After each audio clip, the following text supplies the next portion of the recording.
Good morning. Welcome into Hurrdat Sports Radio, AM 590, ESPN Omaha, ESPN Tri-Cities. That's DB. I'm Ravi Lulla here on the Pillar Exterior stage. What's up, DB? Oh, nothing. Nothing. Just enjoying this weather. You do like a brisk morning. I do. It's a now. I mean, you said child abuse. I think that was a little harsh. It's physical. It's hard. It's cold. Was 54 degrees in the house this morning. It's a little chilly. Yeah, a couple windows open, and I mean it's 4 o'clock, so it's 4:10, so it's.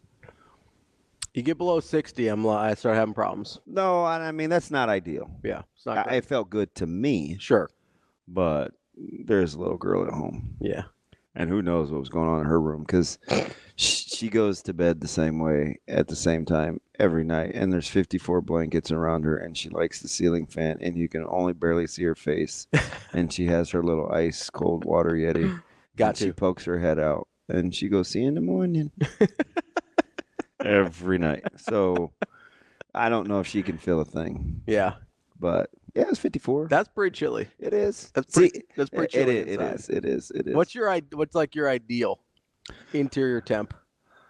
So in the bedroom, I don't close the window in the winter. So it's just whatever it's it is. Cold. Yeah. Okay. But that door stays shut. In the house, it's just on 70. Okay. That's not bad. It's on 70 all year round. Yeah. Doesn't change. Except for when I forgot to flip over to the heat last night. And it was 54. It's fine. Okay. So this isn't normal behavior. No, okay. no. It just is byproduct of foolishness. Okay, that's fair. Sometimes that happens. Sometimes I'm just not, I'm not thinking clearly, and that it's an unintended consequence. I can appreciate consequences of foolishness. So when the air conditioner went out, over the summer. Yeah, we were together on Big Ten Media Days. Yeah, that was a setback. How hot did that get? So the beautiful company. Mm-hmm. Gave a loaner. Yeah, that's nice. Installed it and then ordered the new one and then had to do the energy efficient thing. But I had no idea that they cost that much. So I'll pretty much I don't know. Yeah. Do you remember the highest temperature it got in your house though? 84 maybe. Oh, that's not terrible. I mean, it's hot. 85. It's hot, but it was literally for only a day. That's not bad. So in the basement it stays super cool. So we got a new, like a thing on the wall that, the thermostat. I had to read the manual like 6 times. Oh yeah, the fancy ones are pretty complicated. Yeah, the hold and the stay and the day and the awake and the sleep, and I'm like, man, I'm just a 70s guy. That's it. Like born in or temps of? Both. It's ideal in my life too. Although today I'm gonna ride with today though. Yeah, 58. What do we got today? 58, Shane? High 58. And he said tomorrow's gonna be a little colder. It's gonna get colder, but it's gonna warm up more. What are we looking at for Friday?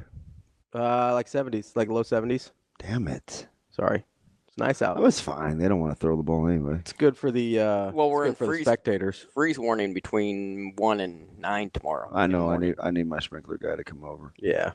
If I could just figure out what he said to do downstairs in that other room. Beats me, man. I know there's a knob or there's something down there that I have to do. I can turn off the knobs outside. Yeah. Something inside that's screwing with me. Maybe I should Google. Googling is helpful. You can learn a lot. Well, YouTube videos, Google. I sure hope so. Let's not overdo it. No YouTube videos. That's too much. Well, remember when I tried that with my garage once, Shane? That was great. It's a fun challenge. On a recommendation of the listeners. I don't YouTube DIY anything. Bro. At all. I felt like I was never going to be able to get out. Call a guy. I'm like, thank goodness there's a door that leads to my house. I can't do any of that. I'm totally useless. Yeah. That's all right, though. It's all right. So it's like, I like today. Coming off a big fat L. Almost as useless as the New York Jets. Or the Los Angeles Dodgers. Well, I wasn't going to bring that up. They were due. Yeah, they'd been playing really well. They were due. They had to give up a run eventually. Yeah. I know you kept wanting to say Brazier too, but that's not really. That's a different thing. Yeah.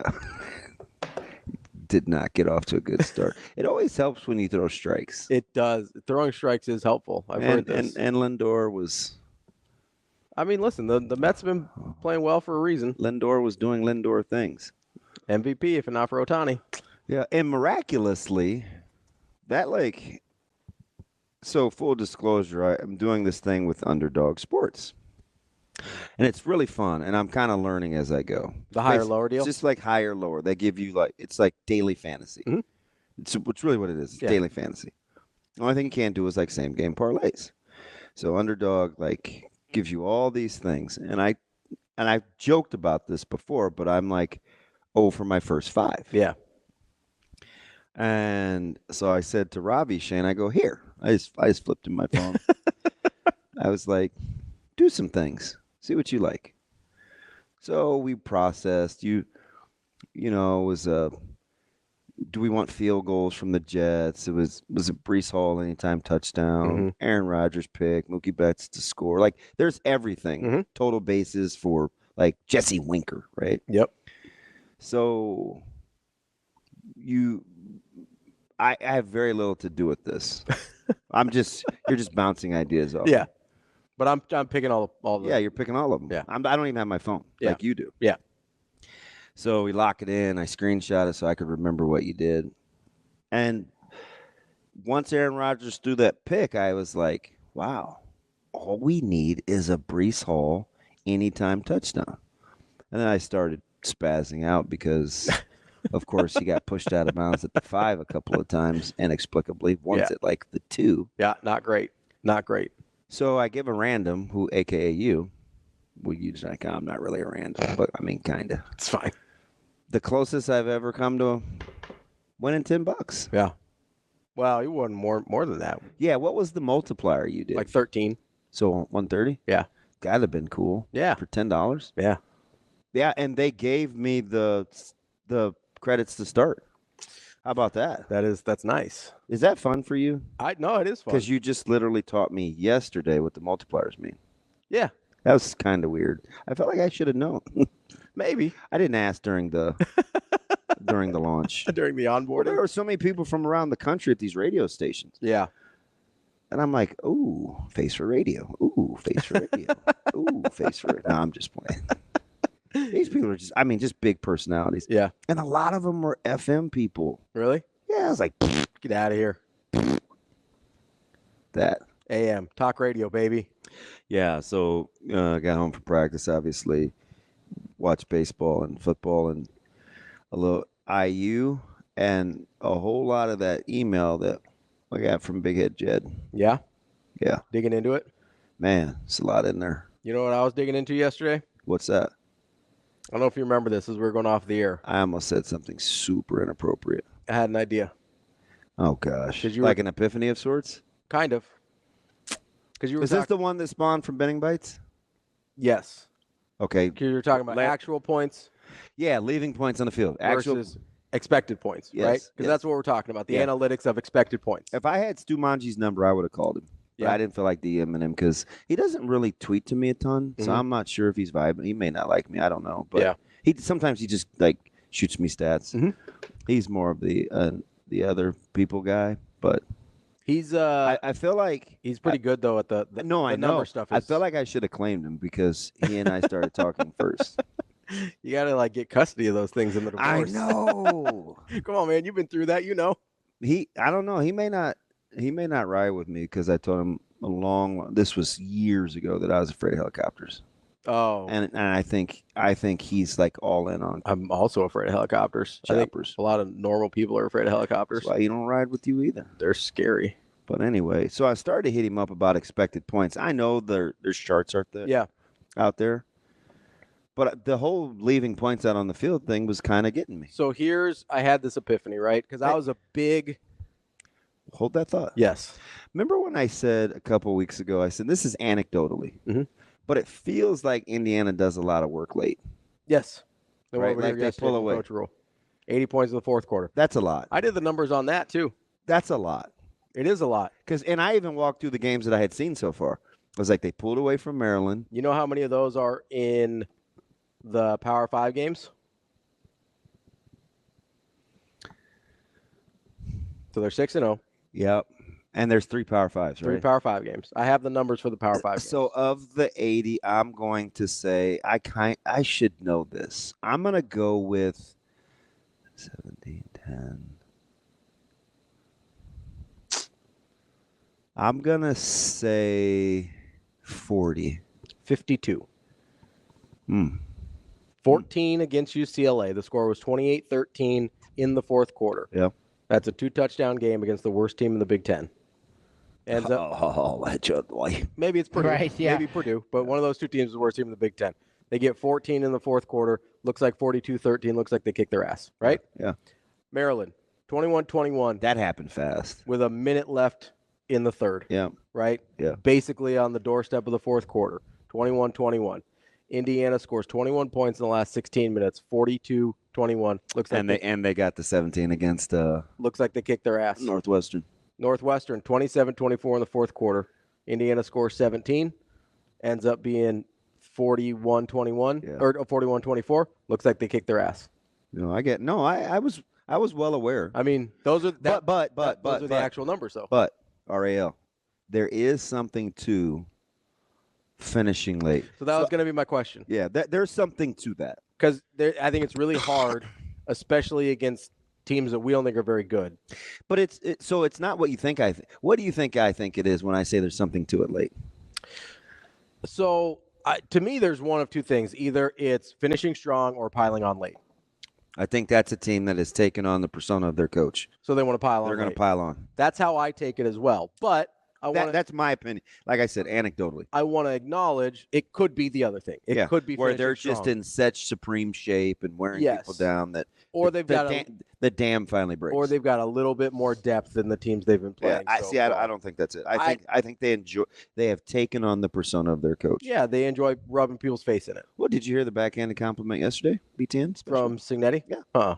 It's a good football team. They do a lot well, but at the end of the day, like most things, it's about us. Now, I would say that all the time. Mm-hmm. All the time. People ask me about the school down the street. That's cool, man. They're explosive. They're really, really good, but we just got to do it. That's just what people say. Yeah. Right? So I get it, but he just says it. Mm-hmm. So I think that's one of the things that makes him unique, especially at, 63 years old. Yeah. And usually you kind of associate that level of bravado with a younger guy. Yeah. Or a guy that's been doing it for a long time at a high level. Yeah. So do you think he would remember me that I was the little brown dude that just like stood in the middle of that pile when he had there were only like 6 people. So they're literally, I got a scene set this for you fine folks out here. So you're talking about media days. Yeah, media days. It's early. Yep. And the throng isn't there yet. Right. There's probably they may have been the first or second school there. So nobody's really even in there. This is probably like 8:30. They were there early. 8:45. And it's not like Indiana has a huge amount of football. So there was only like a handful of people. Yeah. And so I walked over there because I saw Adam Rittenberg. He was the only one that I recognized. Mm-hmm. So he's kind of just doing the thing with the tape recorder. And so I'm like, oh, man, I want to go hear this. Because he kind of walked in with some... little swag? A little. That's a little strong for a 63-year-old person. So, what kind of person, DB?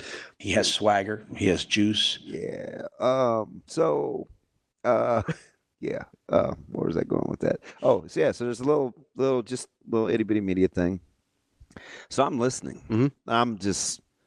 I'm captivated. But I'm like, shoot, man, we got break. I got to jog it on back over there. And Sasha's giving me the stink eye. So I'm like, I'm coming. So I slide into the seat, and I'm like, man, did you hear that? Like, no, man. I didn't hear that. I was like, man, this cat's wild. Yeah. I said, I'm going to go back over there. So the next break, I go back over there. I look at Rittenberg. I was like, this is going to be interesting. I can't wait to hear him take the podium. and there she took the podium. And there it was. And I was like, wow, this dude is not messing around. Yeah. So I remember like a 3-year-old just like running and telling. Yeah. Coach Rule, because we saw him right after that. Yeah, half hour later. Yeah. I was like, man. I was like, shoot. No disrespect, but that was the game I was worried about all season. I said, I might be, He looked at me like a stone cold killer. And I quote, "It's Indiana. He's a good coach. What's he supposed to think?" Yeah. And I was like, "Oh, all right, never mind." Well, that's fair. Yeah. Good point, Coach. Well, I guess I'll move on. That's exactly how the whole thing started. Yeah. With me hyping him up, With saying Cignetti, that he stole the show in Indy. Yeah. Because he did, like, quietly. And now here we are. Yeah, if he had been later in the day, I think it would have gotten more run. But it was before Lincoln Riley. It was before Nebraska. It was before all those teams came in that the national and regional media were there for. Yeah. And Indiana, despite our good friend Ken Bikoff that we're going to talk to at 7:45 from Peegs.com, being a great member of the Indiana media, not a ton of Indiana football media. Like, that's not a robust industry the way it is here in Nebraska, you know? And so I think it did kind of fly under the radar a little bit. Also coming up on the show today, we've got our friend Steve Gardner covering baseball for USA Today. We get caught up on the playoffs. Mike Schaefer from Husker 24/7 at 9, and then Chris Solari covering Michigan State for the Detroit Free Press at 9:45. They've got a big my one. sister used to work with the Free Press. Yeah? Mm-hmm. Yes, she did. Lived in Detroit. Detroit? Yes. I think she Are you a Detroit or a Detroit? Okay. Clear the mechanism. Detroit. I'm Detroit? Yeah. Yeah. I had to think about that for a second. Like, what would I just say naturally? Yeah. Detroit. No, I'm Detroit. I have my whole life, and then one day last week, I think when we were talking to the Pride of the Lions guy, I said Detroit, and I go, what am I doing? Just sounded weird in my own ear. Detroit basketball. All right, Jalen. No, I watched it was weird because it was on TikTok. Yeah. I just saw Chauncey Billups. He was telling a story about Michael Jordan. Good old Chauncey. Yeah, how in pregame he told somebody he was going to give him 50, and he gave him 52. And then everybody was kind of just telling their Jordan stories. Yeah. Yeah. I love those. Those are my favorite. Yeah. Hey, you know, Chauncey's kind of a tough guy. Yeah. Yeah, he doesn't give a lot of credit. No. He's like, yeah. We're like, oh, shoot, what'd you say to that man in pregame? Yeah. I can't remember who he's talking about. And he's like, man, I didn't say anything. I don't know what I said. Have you heard the KG story? Oh, yeah. KG tells it funny. Yeah, he does. Because KG's funny. He was like, man, I told him. Was he talking to J.R. Ryder? Yes. Yeah, he's talking to J.R. Ryder. J.R. Ryder. Because I'm a J.R. Ryder guy. He's like, man. I told you that, right? Man, don't talk to that man. Yeah. No, and then he said once Jordan got going, he said he had like 17 in the third. He was like, man, keep talking crazy to that man. Like, no, but I'm a big J.R. Ryder guy. I'm a big Isaiah Ryder guy. It's weird. Yeah. Yeah, I'd like that T-Wolves team. Yeah. I told you I went there in 05, 04. Oh, when Watch they the were Lakers. Yeah. Yeah. I even got a Minnesota Timberwolves. That's backwards. I got a mini ball. Really? Mini basketball, yeah. There you go. That was the one Caleb was the first shake folks up with. Really? Yeah, it was the Minnesota T-Pups ball. And I didn't want the nubs to wear thin. Yeah. So I didn't take it outside, but that didn't last long.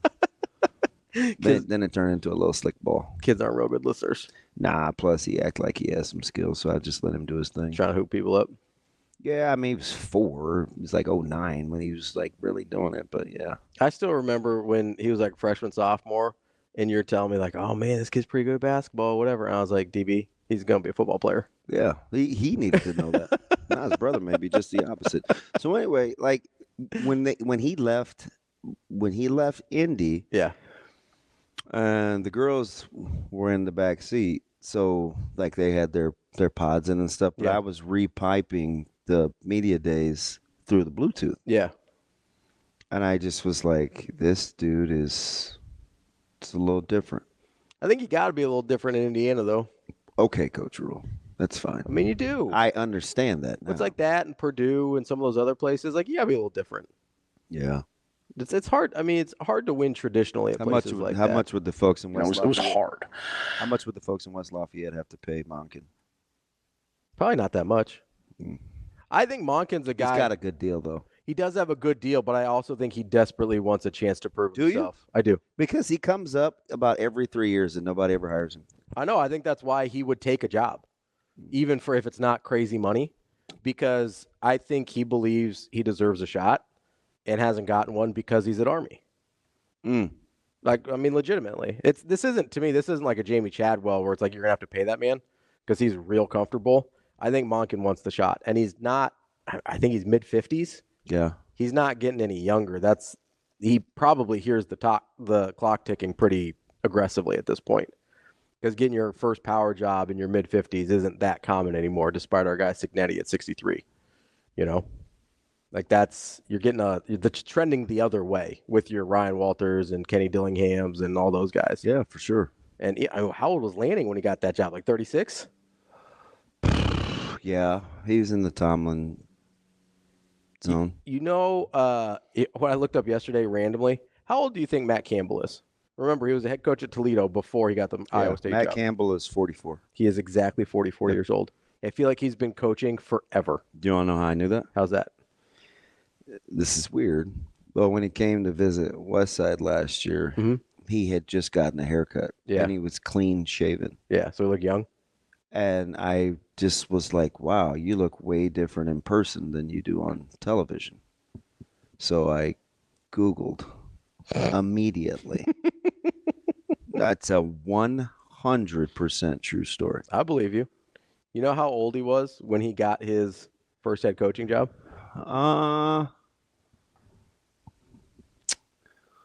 Let's go 28. He was 31 years old. That's crazy. Yeah, that's tough. But that guy, I mean, as we discussed. You're like a little peacock. You're like NBC, the logo. What?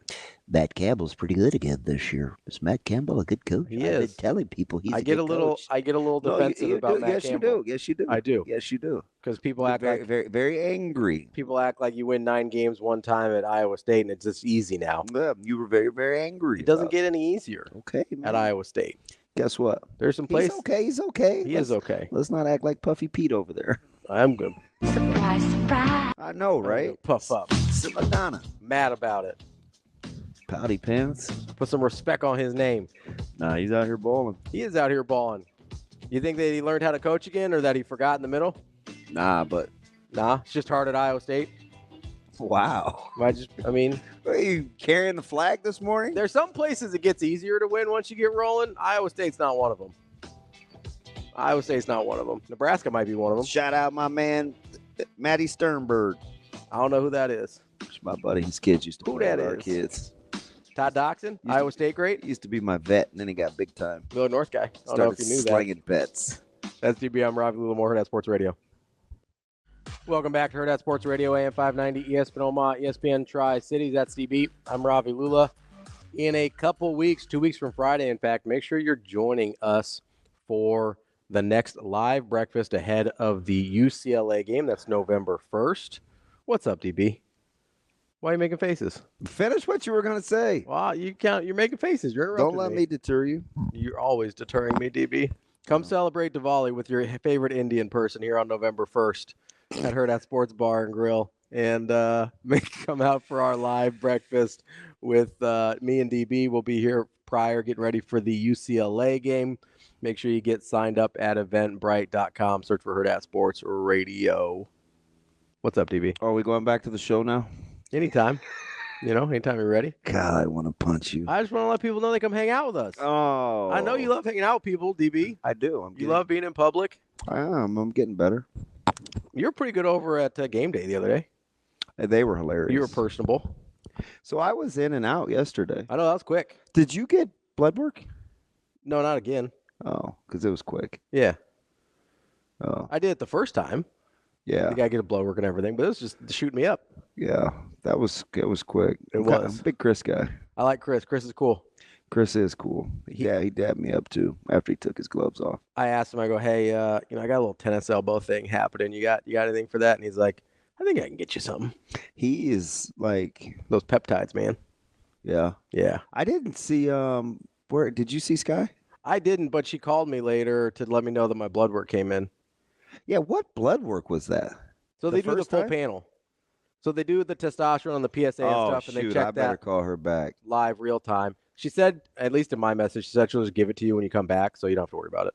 Oh, man, she didn't sound great on the voicemail. Oh, I got like the voice to text thing, so I didn't even hear her. I need to install that. I was on the field, like I was at practice. So Yeah. I didn't see it till I came back. It came up as a number I didn't recognize. 762. Yeah, so I didn't pick it up, and then Not that I remember numbers, but I got the voice. that was the area code. Yeah, I thought it was out of state, and then Georgia. It was Buford, wasn't it? Oh no, Rayola call you? Like our guy Dylan Because it's really Rayola. and Dayton. Yeah, Dayton does look good. But no, it was we were in and out. I took like 2 minutes. Did you want to high five me on the drive by? I did. I just stick my hand out the door. I wouldn't have been able to reach you. We got the same color cars now though, so if we like rubbed paint, we'd be all right. Nah, I'm not into Not trying to get any more issues there. swapping paint, bro. What? Wow. What is he Let's talking get about? to TK on the Hurrdat hotline before we get in any more trouble. TK, what's going on? What's going on, bud? Coach, what's up, Good buddy? morning, fellas. How we doing? Have you guys ever seen Young Sheldon? No, that's Micah's show. Just TikTok clips. That's it. Hey, he loves him some Young Sheldon. Because it's always on at the gym, Yeah. and it seems like something that's like ruining like the character arc of Sheldon in Big Bang Theory because they like make him a human in the show, which isn't the point. Yeah. So the guy that you like, you ask about all the time. If he ever gets good, I'm going to tell him you were his biggest fan before he was even functioning at a decent level. I do appreciate you always checking on him. He's a big Micah guy. Oh, yeah. TK's big Micah guy. Hey, TK, that's his show. He got some pretty good highlights. That's his show. He loves that show. Yeah, when he's not having touchdowns taken away because he's acting foolish. Dude, this dude hit the Heisman the other day. I Can't almost choked him. can't always hit home runs. Sometimes we all have blind spots. Dude, I put a mark on his 3 fingers. So I'm about to say something that you guys, I promise I am the real TK. Uh-oh. This game is going to come down to how the back sevens play. And believe me, I about puke when I think that. But it's the Yeah, truth. you're a big Hog Molly's guy, man. Aren't you? Don't you like living in the trenches? That's the only thing I was ever athletic enough to play, DB. They're But I gonna have to love it. So this is about Nebraska's back seven? I think it's about both back sevens. Okay. Talk to me. Can Nebraska's back seven give the D-line time to rush the passer? Okay. And can they make one-on-one tackles when they run the ball? And then can their back seven hold up on the edge in the run game? I don't think they can. You talking about because of the stature of those DBs? That and they just don't seem like they really want to hit anybody like that. Okay. That's duly noted. We'll see. The backs. And So then the trench warrior here for the back seven. TK, they're going to excommunicate you from the Brotherhood. I know it's tough. I'm gonna have to go into hiding. Usually the And only then on time the you Jeff usually Monkey. the only time you're breaking us off calls is if we say something bad about the O lines in America. Then it's like you're the Yeah. staunch defender. Hey, it's not the O It's line, those honest. backs, man. It's honest. It's a honest day's work. You know what that means? That's me. All right, what do you got on Monken? I agree wholeheartedly with Ravi because I've seen it in action that people are just they are so averted from, we're going to have to run the flex bone if he comes. People hate it for some reason because they don't understand it. But I saw it firsthand with my college coach who turned around a college program that had one winning season, I think, in 30 years, and immediately into making the NAIA playoffs, and he had to take a lateral job to be able to prove that he could get a Division II job. So the flex bone, there's just some hatred out there for it, and people keep giving jobs to these dumb spread coaches when they need to be hiring Jeff Monken.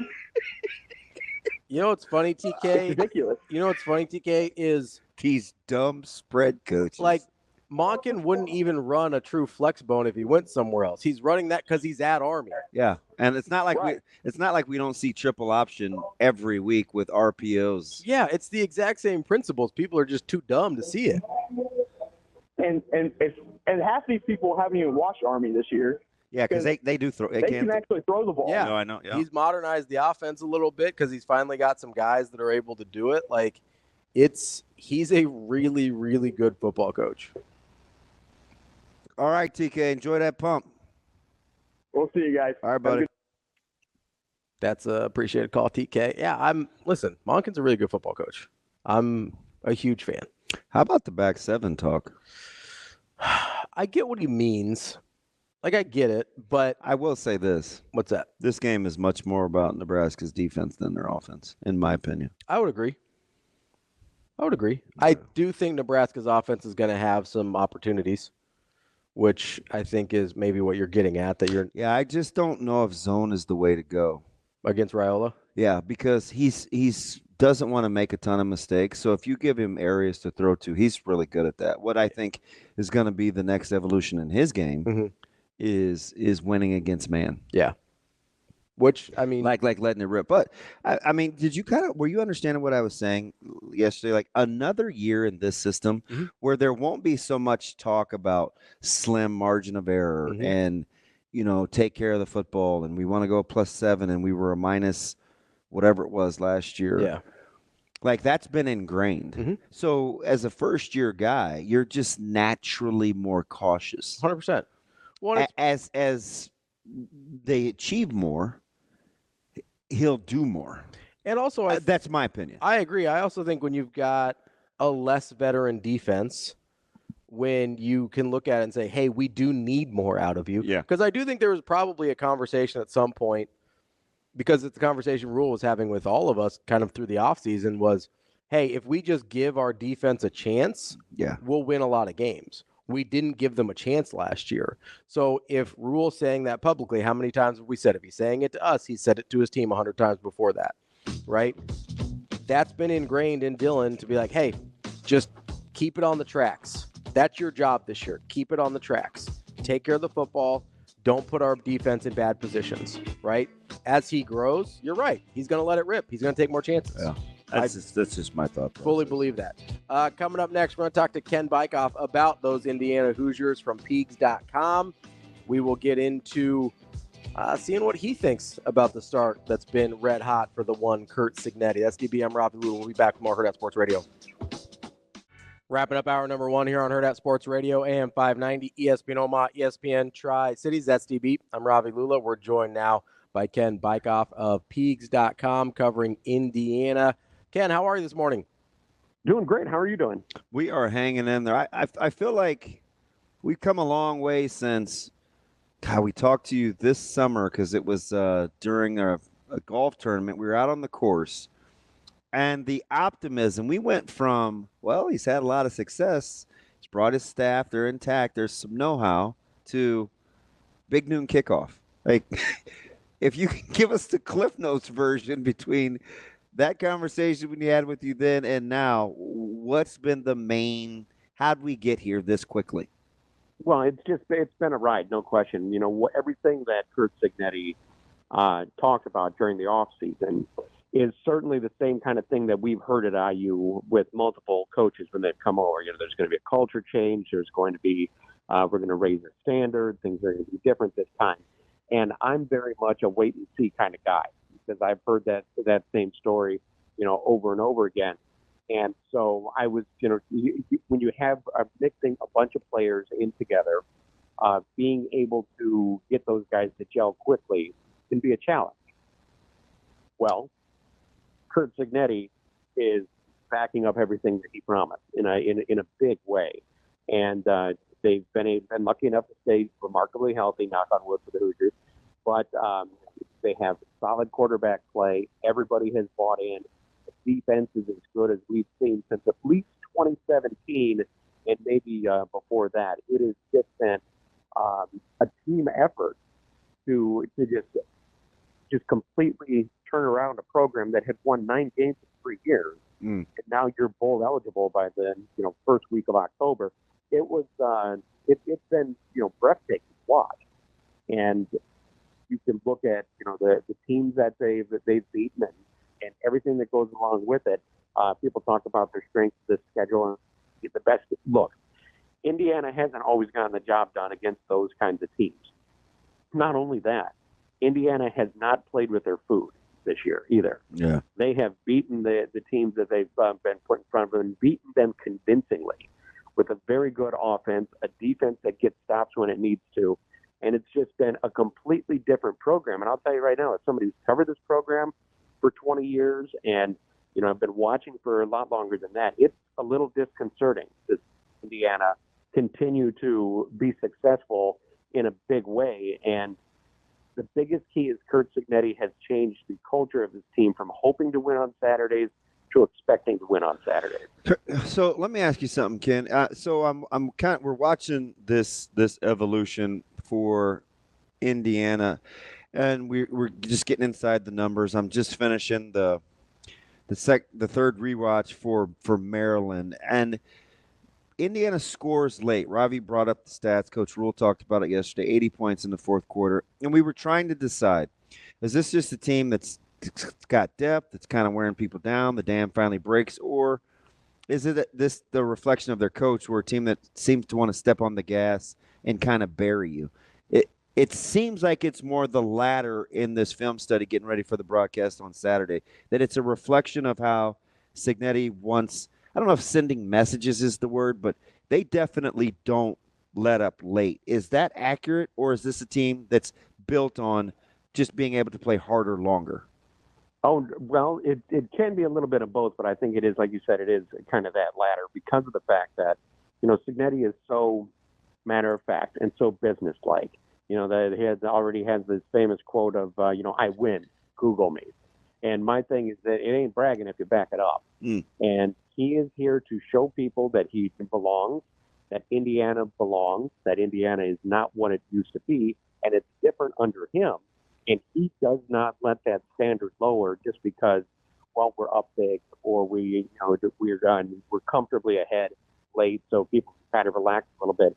He's not willing to do that. And I think part of it, too, is he recognizes that in the past, maybe here at this program, that it's been a little bit of a case where things go well and people relax a little bit. He's not allowing anybody to do that. And it is just really just interesting. Just his style of coaching is so matter of fact, so focused that I just think that he's sold his players and obviously his assistants who came with him. They feel that same way, and they're just not going to let up until the final gun. And that has been key. And then, everything that goes along in the strength and conditioning staff, the weight room, all of that goes along, because Indiana plays a lot of starters for a long time. Yeah. And so it's going to be interesting here on the back end of the season if that is going to continue to be the case. But Indiana had a perfectly scheduled bye for exactly the middle of the season to kind of recover and prepare for the rest of the year. It's going to be really interesting. Like I said, getting ready for the radio broadcast, you look at the player participation sheets that come out on stat broadcast. It's like that's what kind of gave me the inkling that he stays on the gas. They score late with starters. Yes. Yeah. That's exactly it. And, on offense, they do have – he keeps the starters, but there's so many guys that contribute. You got three different running backs that could score and run. Basically there's no drop-off between them. You have so many options at receiver that your leading receiver from last year, Donovan McCulley, who was seen as the star for the team at the end of the year, he enters the transfer portal, and he's not going to be missed just because there's so many guys have stepped up for him. And so that, to me, is going to be, just part of the interesting thing here in this back half, though, if they are able to keep up this level with guys playing so many snaps. We're talking with Ken Bikoff from Peegs.com. Ken, from the outside, and I think from the national perspective, everything's kind of been really positive surrounding the Indiana program so far this year, just because of the hot start. But locally and internally, are there any areas of concern for you as you kind of get through halfway through the season? So here's the weird thing, and the answer is oddly no. One thing is that they have stayed very healthy, but this is a team. If you want to pick them apart, if you want to say, oh, that's a concern, this is a concern, that's a concern, it really is things like at the end of the first half, they let down for a drive. They were a little sluggish. Or maybe they gave up on a couple of big plays during one of the drives, but then they raised that level back up. That's why I say when I say it's disconcerting, this is an Indiana program that hasn't had a ton of success. And so they've not only won their games, but they've won their games comfortably and taken care of business. They haven't, really run into a pile of problems. Maybe the only thing that I might throw out there is that the kicking game can be a little inconsistent in terms of kickoff, but really that's about it. That's the weaknesses that we're seeing right now. Now, the interesting thing will be when they play against teams that have a much higher talent level. If you look in Indiana's schedule, they have played what I consider peer school, people on their level. But now when you're going forward and you're talking about dealing with Ohio State, Michigan hasn't had the greatest year, but that's historically Nebraska, even the same way, even though Indiana, beat Nebraska a couple of years ago. They certainly are playing at a level that a sustained level that we haven't seen at Indiana. And now, if there is real adversity, how will they handle it? The question is, we don't know, but only because they haven't really faced a whole bunch of it yet this year, which is a credit to Cignetti and that team.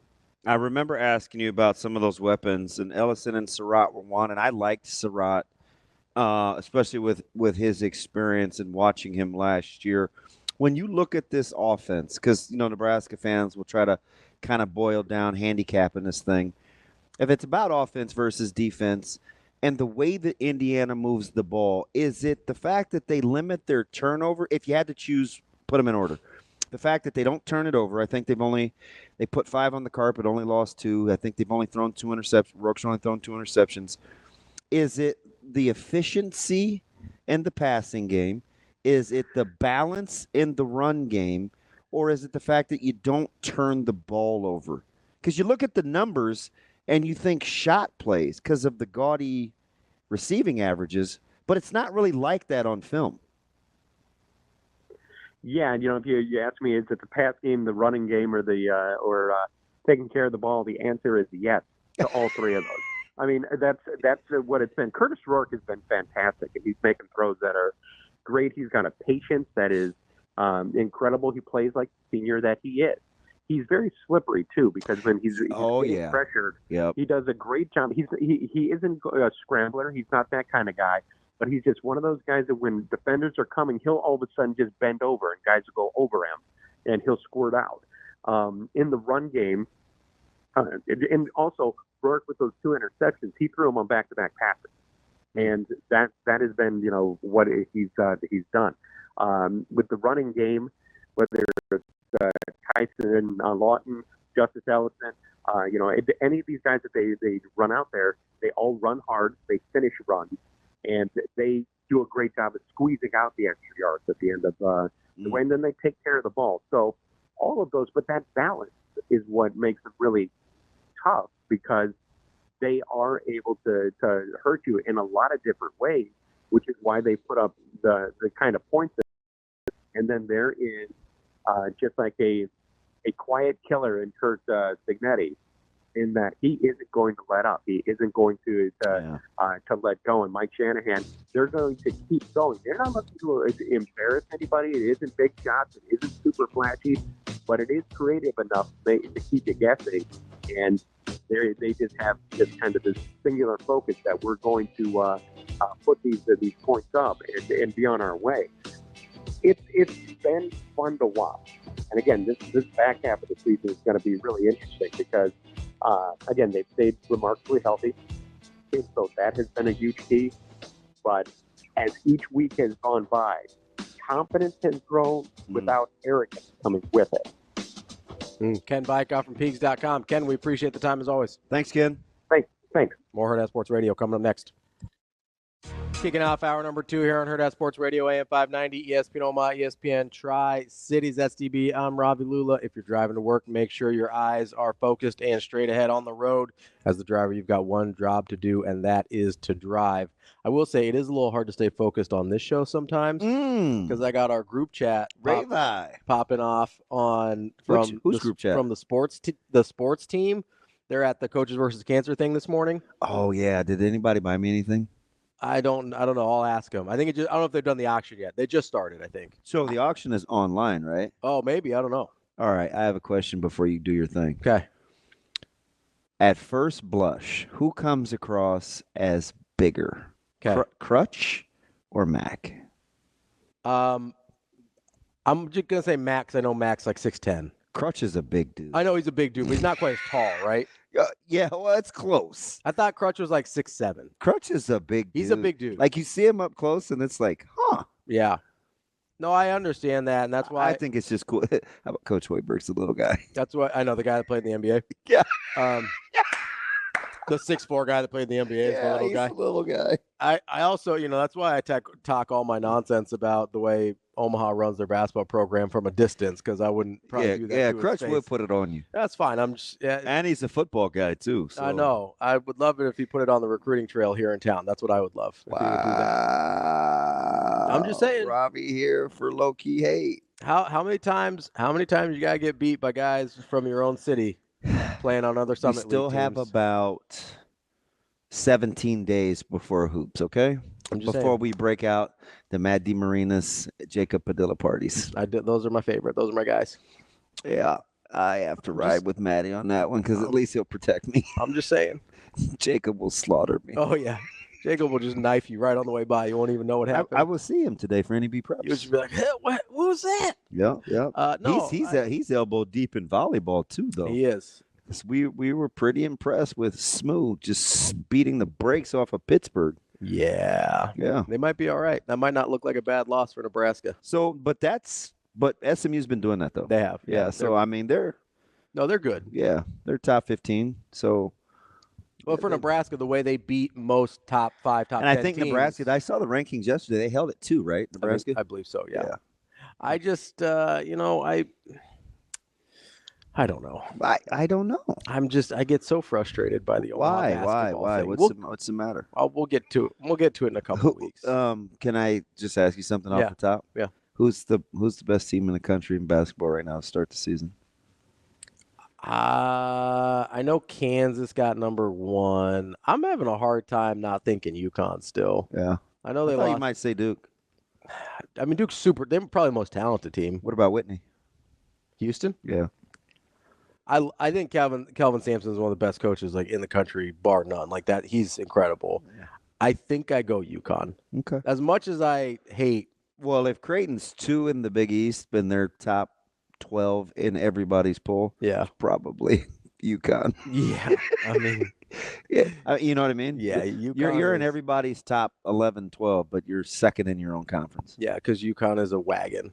As much as I hate to admit that, because I hate UConn. Yeah. We'll get into more hoops as we get into the next couple weeks here. But and I can almost guarantee we'll be having these conversations in February. No, actually January. It'll be, man, do we really know who Auburn is? Do we really know who Alabama is? Who's the best team in the country right now? Because they're the usual suspects again in the SEC, and I still the SEC is really hard to evaluate. I do think Auburn and Bama will be pretty good. I don't know how good a lot of the teams they're playing are. Kind of like Indiana.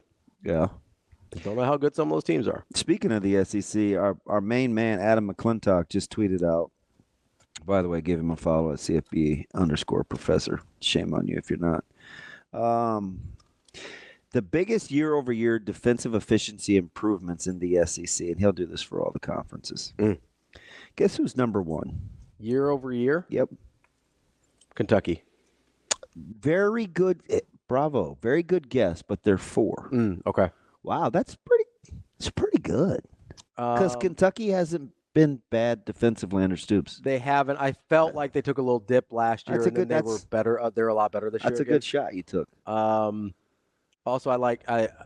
Stoops was at Florida State for a little bit, so I have affinity for his defense. I mean, I almost want to throw out Vanderbilt just because they've. That is incorrect. I don't think that's it. But who is one? Texas. Oh. Okay. No, that's not that obvious. No, because they were pretty good last year. I forgot about them because they weren't in the SEC last year, so it messed with my brain as far as the year over year. But anyway, yeah, no, that they All were right. really good defensively last year. So I'll that g- is a little surprising. That For they, the next two, so you have 1 and 4. For the next two, yeah, I will give you 4 guesses. I would. So I have a weird one. Is Tennessee's defense a lot That is better? correct. Yeah. Tennessee is number 3. Okay. So you have 4 to get 1. Okay. That's pretty good odds. Yeah, but I'm pretty dumb sometimes. So, There's only 15 more teams. what could go wrong? No, I mean, but 4. I mean, 4 guesses. There's a. You've got Texas at 1, So Tennessee at 3, Kentucky at 4. Can I go? I think I might be overthinking this. Can I go Oklahoma? Incorrect. Okay. Let's see. Ooh. A&M. Incorrect. Oh, I felt good about that one. Down to 2. 1 to get Down 2 to to get 2. 1. 2 to get Okay. 1. Oh, you know who was atrocious defensively last year? Who's that? LSU. Incorrect. Dang it. I They're felt good still about that one. atrocious. I know, but like it's improvement. It doesn't mean you're good. Yeah. And they were god awful last year. Sit in your wheelhouse. You're going to be very mad at yourself. Is it Ole Miss? That is correct. At number 2. There you go. This dude on his last guess. Wow. You say in my wheelhouse, I goes, oh, that's my boy Leno. Yep. That's my guy. So you're over here. Texas 1, Ole Miss 2. God, my voice is raggedy. Tennessee 3, Kentucky 4. I feel good about Tennessee and Kentucky getting those without help. I feel good about that. They come up all the time on the show. Do you want to shoot your shot and go with the 5th and final? Ooh, they come up all the All time. the time in the last 3 weeks. South Carolina. Arkansas. Oh, yeah, I do like Arkansas. Well, I mean, who are they? Yeah, They're so weird. they are super weird. So you know how we talk about Dable and Sirianni and Fireable. Yeah, guys that end up on hot lists even. How weird is it that both Pittman and Napier currently are in better positions this season than when they started? Yeah. I mean, you could make the case both coaches are in better position than when the season started. Certainly Pittman is. I think that because I don't think they. You just made the case for Florida yesterday. I know, but I don't think they want to fire Pittman. You do think they want to fire Yes. Napier? I think they came into this year being like, yeah, I mean, you remember what happened with Willie Taggart a couple years ago at Florida State? They went into that year being like, yeah, we're going to find a way to fire this guy. And deservedly so. Willie Taggart's not very good at his job. But I think they already came into this year at Florida saying, yeah, we're going to find a way to get rid of Billy Napier. I agree that he's been dramatically better, and Florida has actually gotten dramatically better this year under him. I don't know if they're going to end up winning enough games to save his job. But I think in terms of whether or not they get fired, Pittman is in a much better position. Okay. Napier should be. I just don't know if the tide had gone too far on him already, that it just doesn't matter. Most likely today. To this day? Aranda, Napier, Pittman. Aranda. It's kind of been quiet. Yeah. I was talking to somebody who's down there in Baylor, and they're like, yeah, they've already decided, like the fans have already kind of turned the tide. They just want Chadwell. Careful. On Chadwell? Yeah. Why is that? Something's amiss. Yeah. Yeah. Can't put your finger on it? Or you just don't want to say it yet? I don't know. Okay. I don't know if it's interviewing. I don't know what it is. Oh, this is the Bieniemy thing you brought up. Why hasn't this guy got a job yet? Yeah. Yeah, I don't know. I couldn't believe when he went from Coastal to Liberty. That was one of the strangest moves. And I get it's way more money. But that no Power 5 team with the amount that he's won wants to even look at him. Oh, it's weird. And there's some bad Power 5 teams that need a guy that – because he's kind of, I think, shown already a version of – not that Monken would do exactly that, but kind of an off-the-beat offense a little bit that an Auburn, I think, would be really interested to – or Georgia Tech when they came open. I thought Georgia Tech would have been a great spot for Chadwell. And you look up, you know what Georgia Tech's record is? 4-2? 5-2. Yeah. Crazy, isn't it? They got a big one. I know you want to like them. I think I kind of like their coach. I give you props. Yeah. You're like, hey man, you did say you thought Georgia Tech could be pretty good in the summer when we were talking to Phil Steele. Yeah, like I think they're okay. No. You missed the opportunity. You could have been like DB, man. It was a pretty good call on your part. But no. Hey DB, it was a pretty good call on your part. No, too late. Man. You want some flowers? That's like the dude that's like, flowers. Hey, it makes me feel good when you hold my hand or give me a hug. Do you want a hug? No, you do. It defeats the whole purpose now. I had to stop it. You don't hold hands? Get away from me. No. Are you like an interlocking fingers guy or no? You just don't hold them like this? You got no interlocking fingers like when you're holding hands with Jay? I don't think so. You don't interlock the fingers? No. The only person's hand I hold is Zoe's. Zoe's? Her fingers are too little. You can't get tiny little baby hands? Knock it off. Am I an inner? Can I pet that dog? Can I pet that dog? Can I pet that dog? Can I pet that dog? No. Can I pet that dog? Have you seen the original video of that? Yes. It's a bear. Listen, can I just tell you something? Yeah. Everything that he has on that. You sent to him? Yes. Yes. No, I just didn't know if you'd seen because I've done it for 12 years. The video, like that sound gets played with a million videos, right? But the original is hilarious. It's incredible because it's bears. He's now not like Chicago. By the way, you need to be following Adam McClintock. He is now tweeting out. He's the GOAT.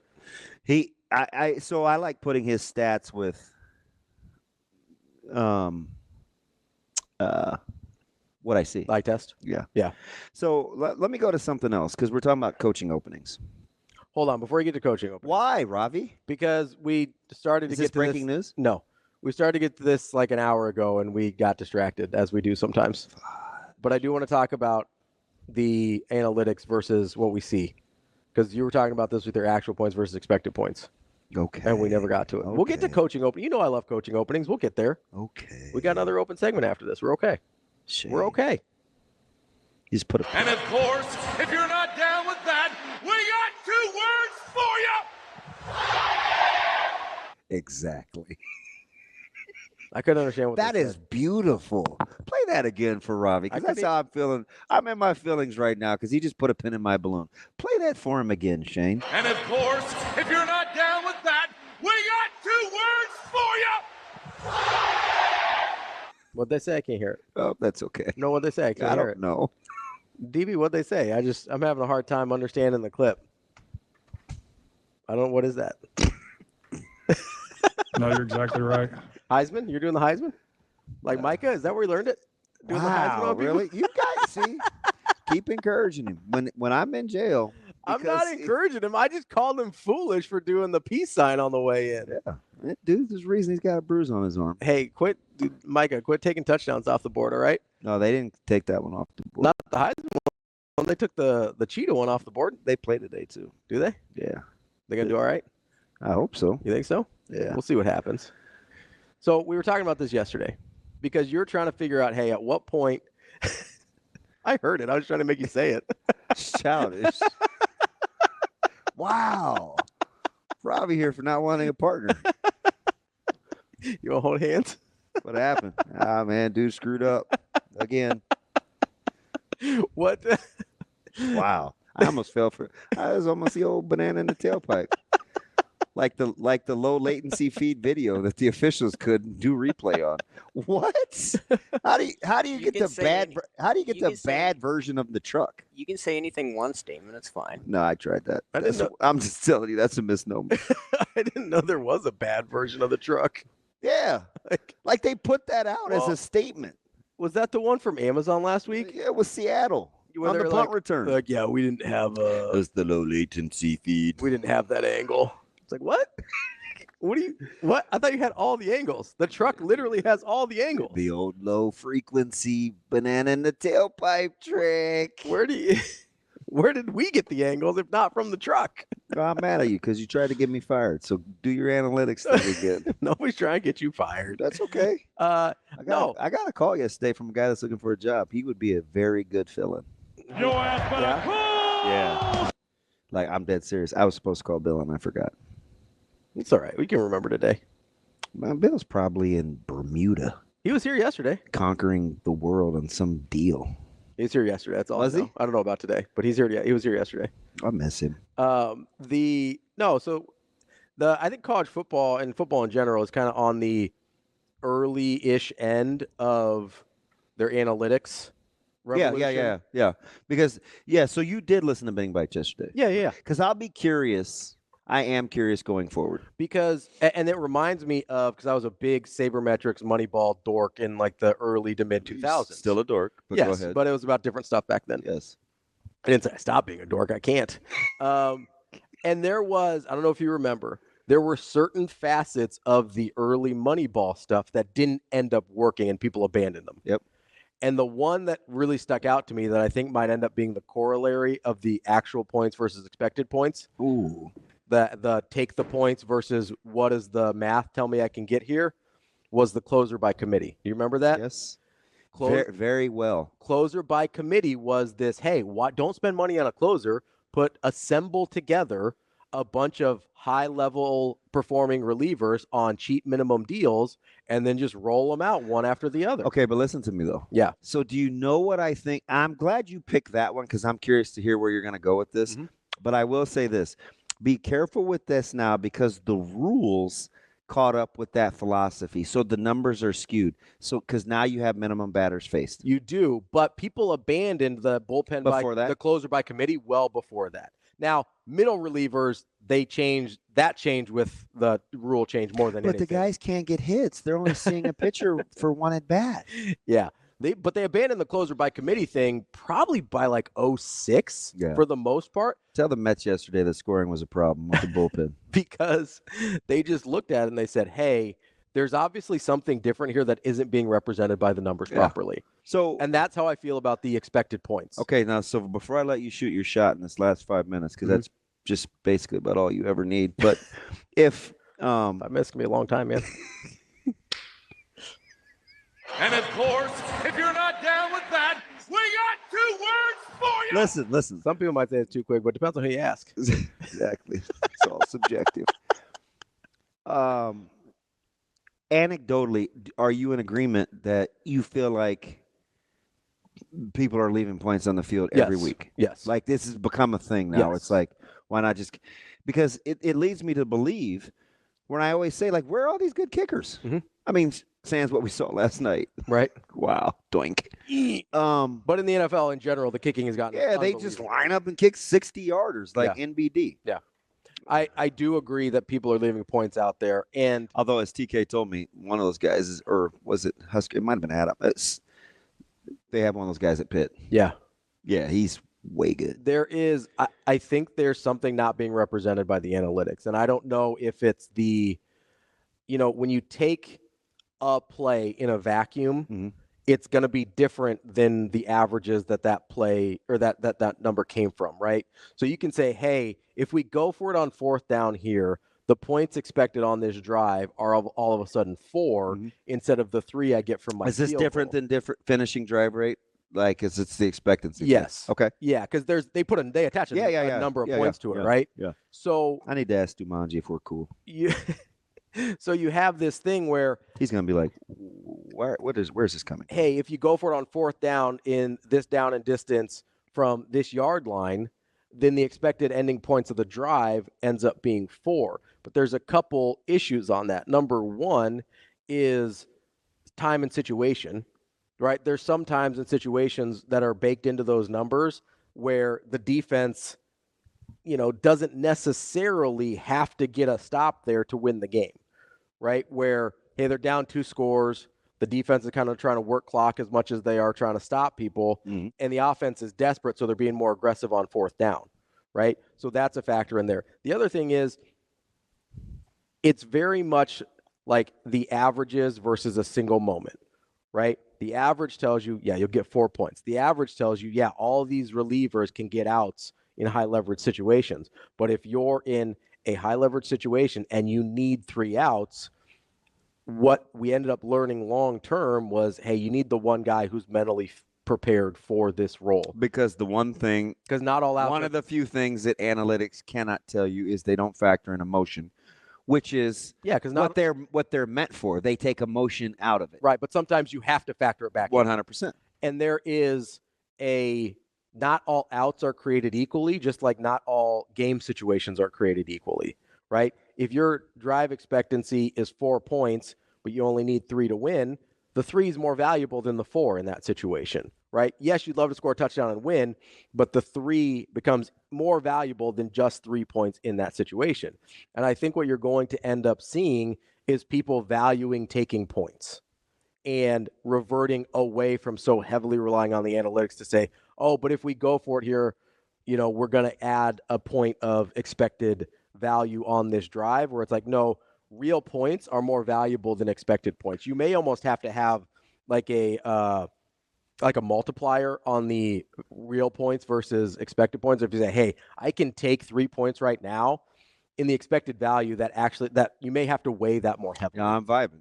Do you remember the question I asked our guy from Washington a couple weeks ago after the Rutgers deal? Mm-hmm. I said, hey, how's the fan base philosophically with Fish? Yeah. Because your fan base, like, they have to be willing to play that way. 100%. And here's the other dirty little secret about it. You know what I mean? Yeah. They have to be okay with seeing it play out that way. He did it with theirs. Like, that's kind of his MO. But that's a lot of these young hipsters. Like, I don't mean hipsters like a. No, but the young and up and coming head coaches. Oatmeal and tree hugging. That's not what I'm talking about. Avocado toast. Yeah. Here's the other thing though with analytics, is if you don't do it every time, like you have to be committed to it. Yeah. So either you do it every time. Like the guy in high school 15 years ago that never punted. That never punted, always did onside kicks. Yeah. If you don't do it every time, the averages are different. You have to be committed to doing it every single time. Otherwise, it messes up your averages, and the actual points, I think, become more valuable. Could you believe that DeBoer didn't go for 2 to make it 9? No. Like, that seemed pretty simple, but I see that all the time now. All the time. Interesting. I got some openings for you, potential that I want to get to. Let's talk about some of those, because I do love good coaching carousel. That's DBM Ravi, Lulla, more Hurrdat Sports coming up next. Welcome back to Hurrdat Sports Radio, AM 590, ESPN Omaha, ESPN Tri-Cities. That's DBM Ravi, Lulla here on the Pillar Exterior stage. DB, what up? I wanted to get in some coaching openings. I do. But my man Andrew, he's like he said growing up, I had an Isaiah Ryder East Bay Funk Dunk poster in my room. I'll never forget the fact that I was a big J.R. Ryder guy. Yeah. Yeah. I told you my buddy Brian, and he's a huge Niners fan, by the way. Huge. Good guy. Huge Nebraska guy. I remember he was the first guy I knew. Mm-hmm. He was thinking about this way ahead of time. His license plates, and just think how many people would want this license plate. Yeah. Says 255 wins. Like, he got it. Yeah. Yeah. But so anyway, we would pick for NBA double dribble and stuff. We would pick like all-star teams. And he's kind of a fringe guy, but there were 2 guys that I always took that didn't have great overall stats in the game. Isaiah Ryder, who was good, and Damon Stoudemire. Oh, yeah. I like Damon. Yeah. I would always... He was little and left-handed. I just liked the way he looked on the game. Arizona. He's a Damon guy. That was back when he was playing for Portland. Oh, see, I liked him back with the Raptors when they had those sweet jerseys. Yeah. I had a Raptors jersey. Yeah. Yeah. I sense it. Let's change with my thoughts on Toronto. But I still love Vince Carter. Anyway. The jerseys are still sweet. Yeah. Just not visiting anytime soon. So it's like old school day. That was an old drop. I don't know. You just found it? Yeah, I just found it in there. It's only funny when he's after you, not me. Oh, well, the turntables have turned. Anyway. So the DJ can't spin. I guess not. So my main man, right on Q Husker, X's and O's, sent me a DM. And I was like, hey, that's exactly what I was going to ask you about when you wanted to get into your analytics thing, because I 100% think you're right. And I would encourage everybody to go back and listen to that segment, because are you a fan base that is prepared for not taking the points? Yeah. And a little bit of a precursor is just hope that Nebraska doesn't fall into that team. Yeah. As the season wears on. Yeah. Get the points, because in the Big Ten with all these close games, you're going to need them. You're going to need them. Absolutely. Take the points. So hopefully they can get the 3. I also I think with and Denny brought up a good point. Denny as in Denny P? Yeah. Yeah. And he goes, he's been talking about this for a few weeks. He says analytics fail on predictions, especially, he's talking about when you're using like AI logarithms and stuff like that. And I think I'd like to make a distinction there because analytics are really good at large scale, long-term predictions, right? They're really, really suspect in like individual situations, single game situations. Yeah, because it doesn't take in, it's counterproductive to what they originally were designed for. 100%. Like it takes emotion out of it. It is also, you're using a large data set for a single individual play. And the definition of these analytics and everything like that is there's thousands, if not tens of thousands, if not hundreds of thousands of these data points. And a bunch of them do not go your way. Oh, I know. I'm with you. A bunch of them. And I get long term. But again, that's why you have to do it either every time or none of the time, because and rely on it situationally. Because if you're going to allow analytics to be a decision tool for you in individual situations, then it's only going to work out in your favor if you are fully committed to it. That's literally the whole point of Moneyball, is you can't half-ass the analytics thing. You can't waver. You either have to be all the way in on it or you're all the way out. That's why you trade Carlos Pena and you play Scotty Hatteberg and whatever, right? That's because you can't be half in, half out on analytics. Oh, that's a great. So like if you're not doing it all the time, it completely disintegrates the use of analytics. Yeah. Remember when Pena would get on base like 3 out of every 4 times in Tampa, but would never get hits? Yeah. It was amazing. Like, what happened to this guy? He looks so yoked. Why doesn't he hit the ball? He's not hitting it far, Mr. Singles. Or who's old boy that they just retired? He threw out Kansas City Chief that the Padres or Royals that the Padres will ever pay. Oh, Eric Hosmer. Oh, yeah. Yeah. I mean, they're just some guys that are like, they just defy. I mean, that dude couldn't hit a ball in the air. Yeah. Shout out Eric Hosmer. Still had like a, 11-year career? So do you know why I like him, though? Why's he that? always seemed like he was living his best life. He gave 2 cares. Just out here feeling it. Yep. So anyway. Coaching opening. This is from Brett McMurphy. This isn't really coaching openings per se, but it may give you an inkling because you asked me a question about the first guy that I'm going to ask you about. Would he keep that job? And I said it is actually quietly a pretty good job. Okay. We're going to play a game. Okay. Winning, losing record, and if so, what do you think it is?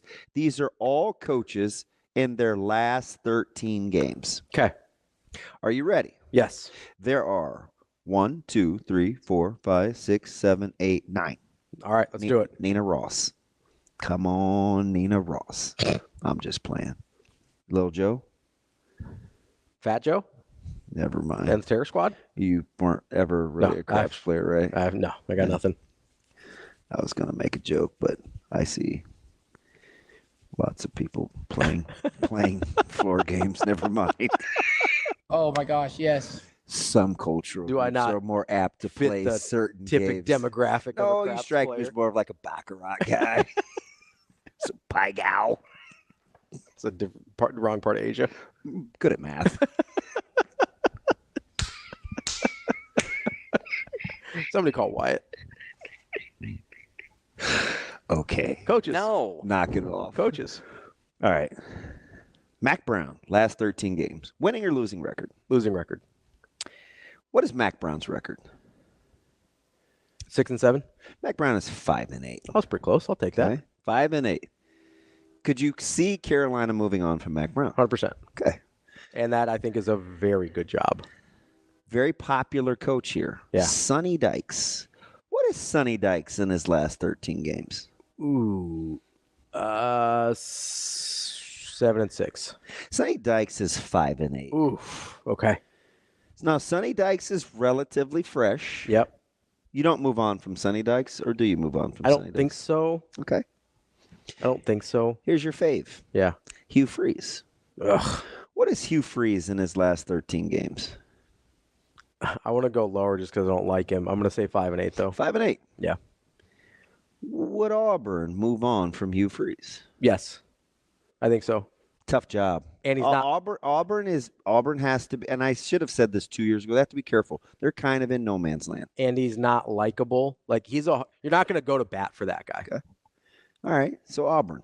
Yeah. Put that on the board. North Carolina, Auburn. All right. Lance Leipold. Last 13 games. 5-8. 5-8 is correct. Yeah. Kansas should not come open. Kansas is not moving on. Should not come open. Don't do it, guys. All right. Billy Napier. Last 13. Well, he's 3-3 this year. That gives me they were bad. I'm going to go 5-8. They're 5-8. Very good, Ravi. I'm noticing a pattern here. I do think there are more moving on from Billy Napier. Okay. Now this one's interesting. Okay. Because he came up yesterday. Mm-hmm. And our national guest said, certainly you're not moving on from this guy because I still feel like he's a pretty good coach. I think Florida's a harder job than North Carolina, by the way. I think Florida is sneaky a harder job than people realize. Oh, I don't think I could ride with that. I think Florida's a harder job than people realize. Now, you're not the state school, but you've managed to outraise them in money. Yeah. Florida's revenues are greater than Florida State's. I know. I think Florida's a harder job than people realize. Okay. Here's another one. Okay. Just talked about him yesterday. Lincoln Riley. What's Lincoln Riley in his last 13? I'm going to say 5-8. Lincoln Riley's 5-8. I don't think you move on from him, but I think it's closer than people realize. No way. Lincoln Riley's, but now you know what? He's a pretty good coach. He is a pretty good coach. All right, quickly. Deion Sanders. Better than 5-8. He's 4 and. Oh no, he is 5-8. He's 5-8. Yeah, because they only won one last year. Does that job come open? If he decides to, so probably yes. Mark Stoops, your boy. They had a rough end of the year last year. 5-8. 5-8. Kentucky's not coming open. Should not come open. Give you last one, because people call our Marcus Scott. Scott Satterfield. Ooh, 5-8. 5-8. That job coming open? Maybe. It's an interesting year, isn't it? It is an interesting year, and I think that's an okay job. Wrapping up hour number 2 here on Hurrdat Sports Radio, AM 590, ESPN Omaha, ESPN Tri-Cities. That's DB. I'm Ravi Lulla here at the Hurrdat Sports Bar and Grill. We're joined now by Steve Gardner. He covers baseball for USA Today. Steve, how are you this morning? I'm doing great. How are you guys? Good, Steve. Good. Listen, I'm a Dodgers fan, a diehard. I grew up a huge, this is random, Pedro Guerrero fan, 50.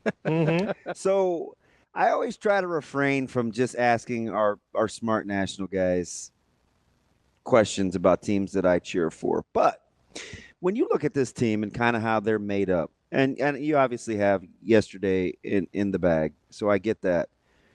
But when you were looking at these playoff scenarios, was this a team that you thought health-wise could get to where they are now pitching the way that they've pitched with the bullpen? Well, I mean, they only needed, they've only played one series, so getting the bye was important to get their, the best they can to get healthy. But, this is a team, I certainly did not expect the bullpen to throw all of those zeros, consecutively and be the strong point of the playoff run so far. So, no, this is definitely kind of a surprise. And, the Dodgers team, we know the top of the offense, top of the lineup, great offense. Can they, propel the team forward throughout an entire playoff run where they have series after series and get to the World Series?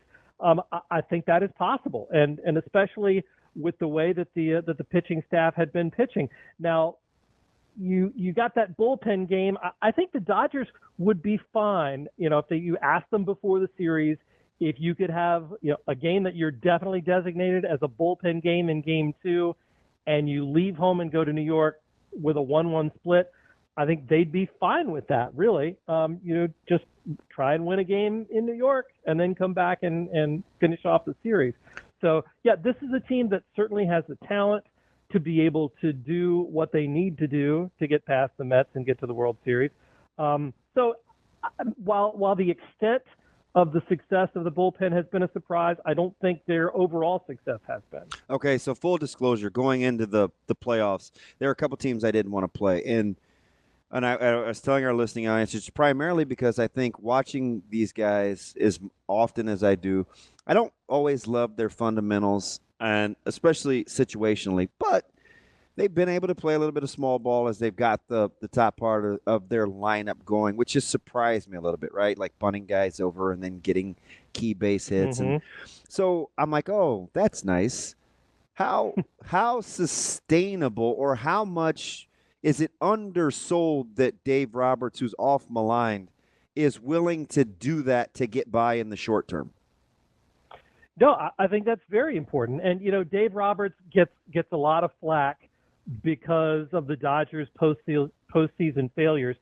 A lot of times, though, it's not been the moves that he's made or things that he's done as much as just the players not executing. And now, when he's calling for those bunts and the players are executing them, he looks like a pretty smart manager. And so far, especially, when he's managing the bullpen and everybody's going out there and putting up a 0, he looks like a really smart manager. Yeah. So at this point, I think, the way that he has made substitutions and called for situational things, it's working out for them.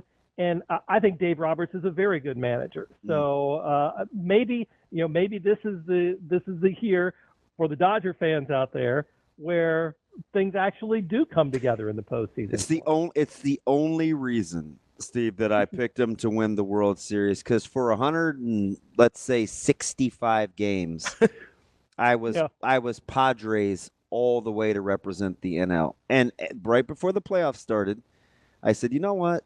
I'm going to go with the Dodgers reluctantly and change it up because nobody expects them to win, and I think this is when they may be able to function. Right. Who would have thought that a team with the best record in the National League and the home field advantage throughout would be an underdog? But they were even to the Phillies and the Padres, right? The Padres were everybody's darling, and people like the Phillies. I thought the same way. I picked the Phillies to win the World Series, and they just fell flat. And I had the Dodgers losing to the Padres in the division series. So you're exactly right. Maybe with somehow the burden of expectations has kind of been lifted from them, and they're playing well. So, Steve, the NLCS, basically we've got the plucky underdog with the highest payroll in baseball, and the nobody believes in us best record in baseball. I mean, I don't know. Steve, this is coming from the Red Sox fan, so like pop meat kettle. Well, yeah. Which, speaking as a Red Sox fan, I want to thank you for defending Dave Roberts, because all I hear is slander from my co-host about the great Dave Roberts. Oh, and I'm glad somebody's here sticking up for him. I'm talking about managing. He's talking about a stolen base. Okay, I just needed the one. That'll live forever. I hear you. So let me flip over to the Mets before we get to the AL, because, hey, listen, this is a team I think we forgot how highly thought of they were in the offseason, and the fact that they just played in this gauntlet of a division. But boy, are they capable. How have they managed to get the selective pitching and the consistency that you think that they've been able to come up with the second half, well, basically since the All-Star break? Yeah, I think Sean Manaea, for instance, has been amazing the way he's turned things around. Unfortunately, and become, kind of an ace pitcher. I don't know. I mean, Jose Quintana has he really been thought of as an ace in the last 5 or 6 years?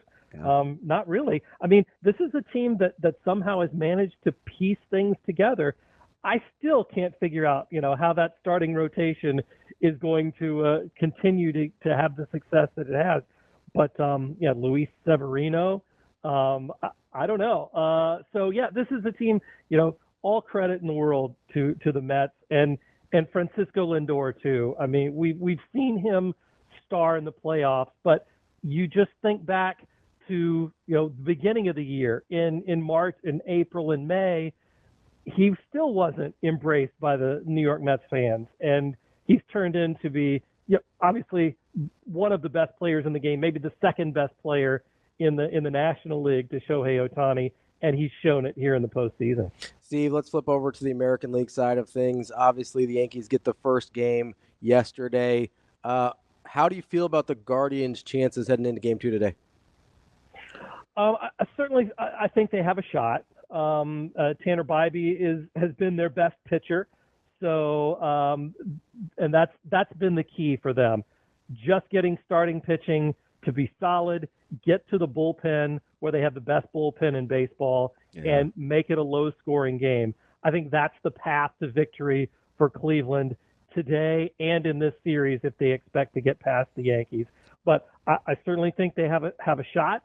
And even going up against Garrett Cole, who was, is the Cy Young winner from last year. We know the kind of talent that he has. But, as these two teams have shown, you play close games, get it to the bullpen, and any team can win because now the Yankees bullpen suddenly looks like it's corrected itself and looks better. So I expect a low-scoring game. And, one play could decide it. Steve, let's stay right there because I'm not sure which I had to wash my eyes out over. The fact that I remembered that Stanton still plays for the Yankees and can hit a baseball or that their bullpen has actually come around. I'm not sure which one is more sustainable, but which one has to be in a series like this? Bullpen. It's the pitching. Situational. I mean, in the postseason, we see so many more pitching changes and strategic matchups than you do during the regular season. I think Giancarlo Stanton becoming the hitter that we, saw as the NL MVP a few years ago certainly helps them. If Aaron Judge or Juan Soto isn't, having a great game or is in a mini slump or something like that, but Soto hit a home run last night. And Stanton has been great the entire playoffs. And when you throw him in there, to complement those guys, that's been the problem that has sunk the Yankees the last couple of years is nobody's been able to help Aaron Judge. And when Judge wasn't his superhuman self, they had nowhere to turn. And this year, Juan Soto's provided the perfect complement. And when you get guys like, Giancarlo Stanton hitting home runs left and right and Gleyber Torres getting on base, and Jazz Chisholm providing a spark too. That's what makes this Yankees team so dangerous. All right, so Steve, if you're looking at matchups, which ones intrigue you the most coming out of the championship series as far as what you think? I don't care about TV ratings or anything like that. Just the best baseball. What's the best World Series matchup? I think Yankees-Dodgers, just for all the nostalgia of, what was it, 1978, I guess, was the last time those two teams met in the World Series. So I think that is probably the best baseball matchup. For me, you've got to have Shohei Ohtani in the World Series. I think that is the biggest draw of anything. And if you can have Shohei Ohtani on one side and Aaron Judge on the other, where you have the two MVPs, clearly the two best players in all of baseball going up against each other. And maybe that's been a little bit of a debate this season. Who's had the better year? Is it Judge? Is it Ohtani? Put them together in the World Series. Maybe we find out then. I'm not a huge war guy, but I clearly think it's Judge in this one. But here's the other thing, Steve, real quick. It's both those guys kind of got to get off the playoff schneid too. Ohtani's relatively fresh and hasn't hit with runners outside of being in scoring position. And Judge hasn't been Judge. I mean, that may be good for the psyche too. Yeah, indeed. And the fact that those guys are due, both of them, could give us a tremendous matchup in the World Series. That's Steve Gardner from USA Today. Steve, we appreciate the time as always. We'll catch up again soon. Thanks, Steve. Thanks, guys. Take care. More Hurrdat Sports Radio coming up next. Kicking off hour number 3 here on Hurrdat Sports Radio, AM 590, ESPN Omaha, ESPN Tri-Cities, KFOR in Lincoln. That's DB. I'm Ravi Lulla. We are still waiting on Shane. AKA Ashy Larry. He's actually here now. He's ready to go. We've got our guy Mike J. Schaefer joining us now. Schaefer, what's going on, bud? Oh, not a ton. How are we doing, guys? Mike J., I like that. Is that it's a Vikings hat, right? It's the Vikings. Yes. I don't get a chance to see that that 3-stripe. Where'd you find that bad boy, Schaefer? I don't know. I think it was given to me. I think DP over here in Lincoln He just likes to buy up NFL stuff, and came in one day and he handed me the Vikings hat. I don't believe I purchased it. I'm weird about hats. Like I don't. I have like. I'm very picky. Like it's strange because I will wear any hat anyone gives me, but if I'm buying the hat, like I'm very picky about like what I'm gonna wear. So I don't know that I've ever bought a purple Vikings hat before. Like I think this is like the first one I've ever owned. I've had like gray, I've had black, things like that, but I think this is like the first like purple Vikings hat I've ever had. Not a big Prince guy, not dealing with the purple, or what's going on? Actually, I'm not a big Prince guy. It's scary to say that out loud. People get real mad at you for it. Particularly if you also like the Vikings, it seems like you should also like Prince. But I don't know. It never was for me. So I don't know. We're starting off on the wrong foot here. I feel like there's going to be people that are just upset with that, but that's the reality of what it is. No, because at the end of the day, everybody loves Mike J. I don't think that's true. I do have an interesting question though, because I think they're both difficult. Are you more confident about the Lions or Garrett Cole and the Yankees? Like which one is scarier? Which one of your teams will prevail? Oh, I probably feel better about the Vikings against the Lions than I do about the Guardians against Garrett Cole, if only because Cleveland against Garrett Cole in the postseason has been pretty bad in the 3 opportunities they've had against him. Though that being said, Lions look pretty scary. The difference, I mean, are they? Kinda. Like so you know what it is, Schaefer? I get what you're saying. Their versatility is scary. Like, oh yeah, no, I mean they have that's what is scary. But I do think Hutchinson's going to matter, and I think the consistency of their decision making remains to be seen. But their versatility is scary. Yeah, they have incredible pieces on offense. They can do lots of different things. They also, I think, have an atrocious defense, and somehow we never talk about that. And now they lost their single best defensive player, their single best defensive playmaker, and it's super unfortunate. I mean, Aiden Hutchinson is a massive difference maker, and the rest of that defense is bad. I mean, Nick Mullins threw for 800 yards on the Lions defense in games they were trying to win last year. What is having Justin Jefferson and TJ Hawkinson and Jordan Addison, Aaron Jones? Like I think Minnesota for the first time all year is going to have their full offense. I don't know that they're just going to go light up the scoreboard, but I as is what the case is all week. Everyone will talk about the Lions. Everyone will talk about the Yankees, and the Vikings and the Guardians are just sitting over here winning games and nobody notices. So, I expect Minnesota to win on Sunday against Detroit. Yeah, but I really do. What you forget about that is that Nick Mullins is a baller. Yeah. I hope to never watch him play a meaningful snap again in my life. Yeah. This is how dark it was before the Brock Purdy days in San Francisco. Is I was trying to talk myself. I was like, this Nick Mullins guy might not be that bad. That's how dark it got. Someone described him as Brett Favre, but all the bad parts. And I feel like that's pretty accurate because he will get in there and he will gunsling and he will throw and he will do all of these things.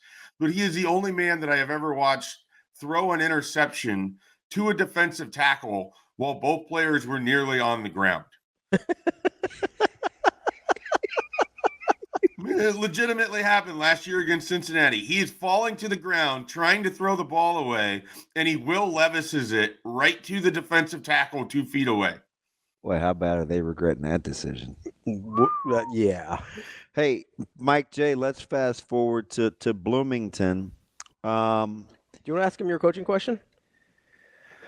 Which was it? The North Carolina, Indiana. Oh, yeah. So, Schaefer, we were just talking like topically about potential jobs, and we went through this list from Brett McMurphy about these coaches in their last 13 games, and all of them have a losing record.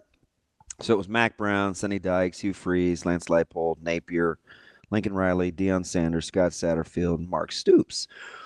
And North Carolina stuck out to Ravi because he had said it last week that he thought that was a pretty good job.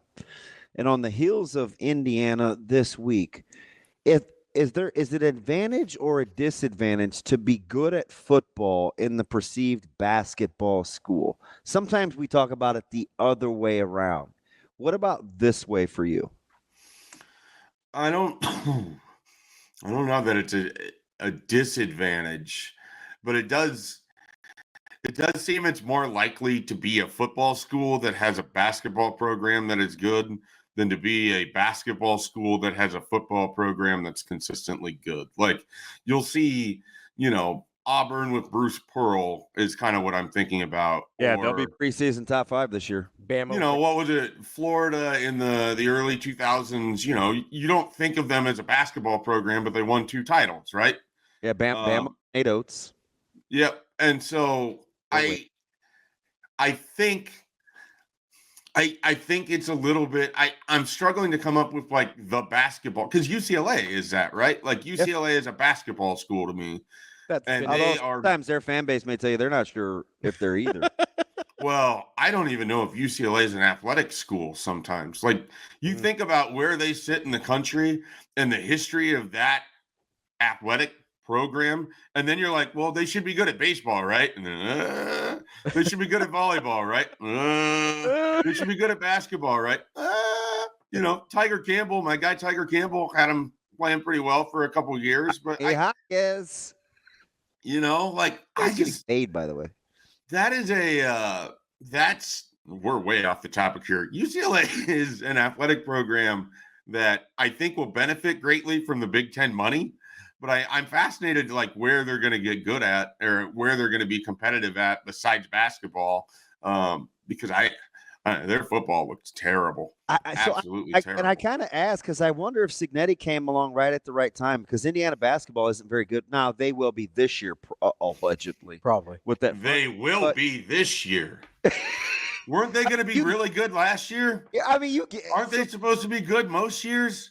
And then you look it up and you're like, oh, hey. Indiana, the basketball school, has only played in a few more NCAA tournament games than Nebraska. 2013, 14? I think Indiana's played in like 5. Nebraska's played in 2. And one of those is a basketball school? Is Cignetti coming along at the right time? Because he's brought some bravado, a little belief to Bloomington. Yeah, I mean, we all mocked it. I don't know anyone that didn't mock it. And he brought in the right pieces. I mean, getting Curtis Rourke was a big deal. Bringing some of those James Madison guys was a big deal. I think the fact that he came in with a system and came in with a plan was a big deal. I think it also helps. They had an incredible runway. Hang on, Schaefer. I've got breaking news.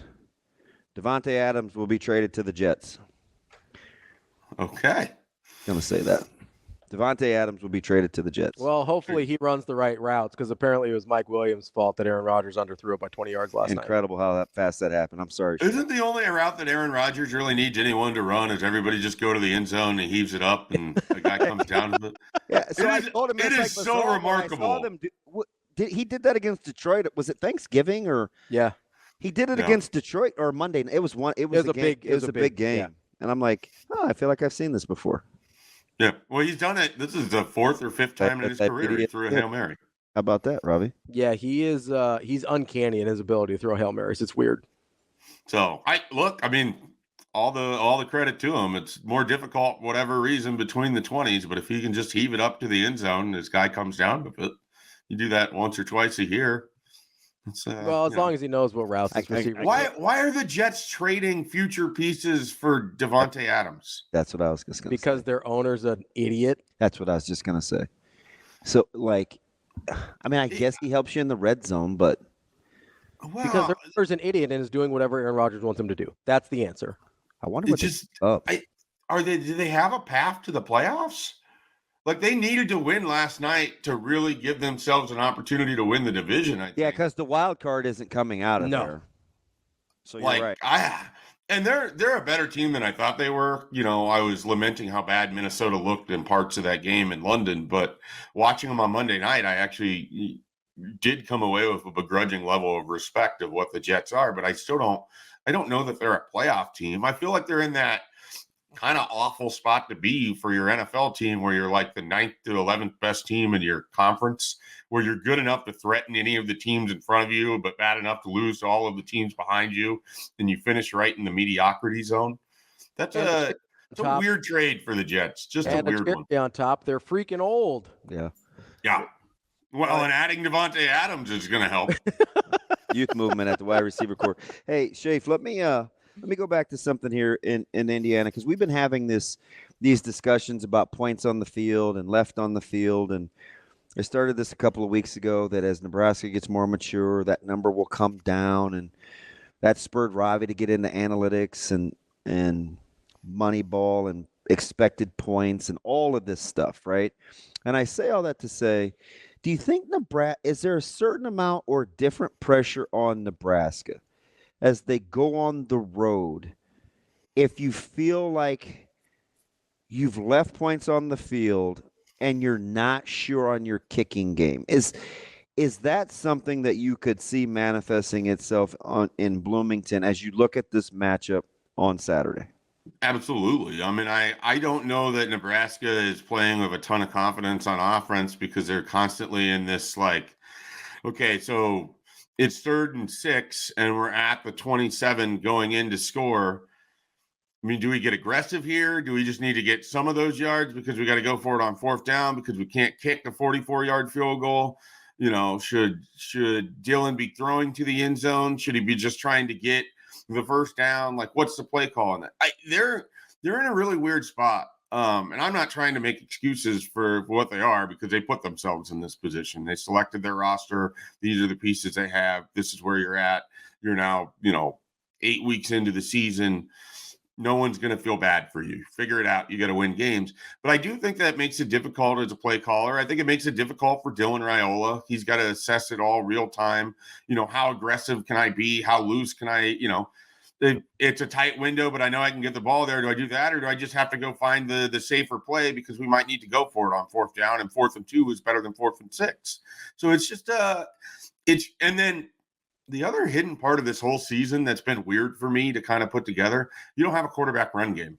He's not just going to go get you 5 yards. He's not going to, so there's that aspect of it too that challenges, I think, a little bit what you're calling. So I do wonder if they have some kind of confidence issues on offense, that this isn't the kind of game you want to be coming in with sort of confidence issues, because it's not like they can just turn around and hand it to their running backs and go get 175 yards in this game on Saturday. I don't think they have the ability to do that. So they're going to have to be able to pass. They're going to have to be able to control the ball, and they're going to have to hit on some big plays. You're going to have to make big plays on 3rd down. They lack sort of explosion, which is weird to say. I thought they'd be a more explosive offense than they are, but you're not getting explosive run plays unless it's dressed up with Ja'Cory Barney. The explosive pass plays feel like they've kind of come down to where they're more intermediate level, but you're not getting 45-yard chunks, and you're not getting a lot of yards after catch. I don't know if you guys have noticed that, but it's not like you're getting the throws where a guy then just is able to finish it 35 yards away with a touchdown. I mean, they're just in this weird spot where every drive there's this heightened level of tension where you got to score and you can't allow yourself to kick a field goal, and you got to go from, sometimes your own 4-yard line.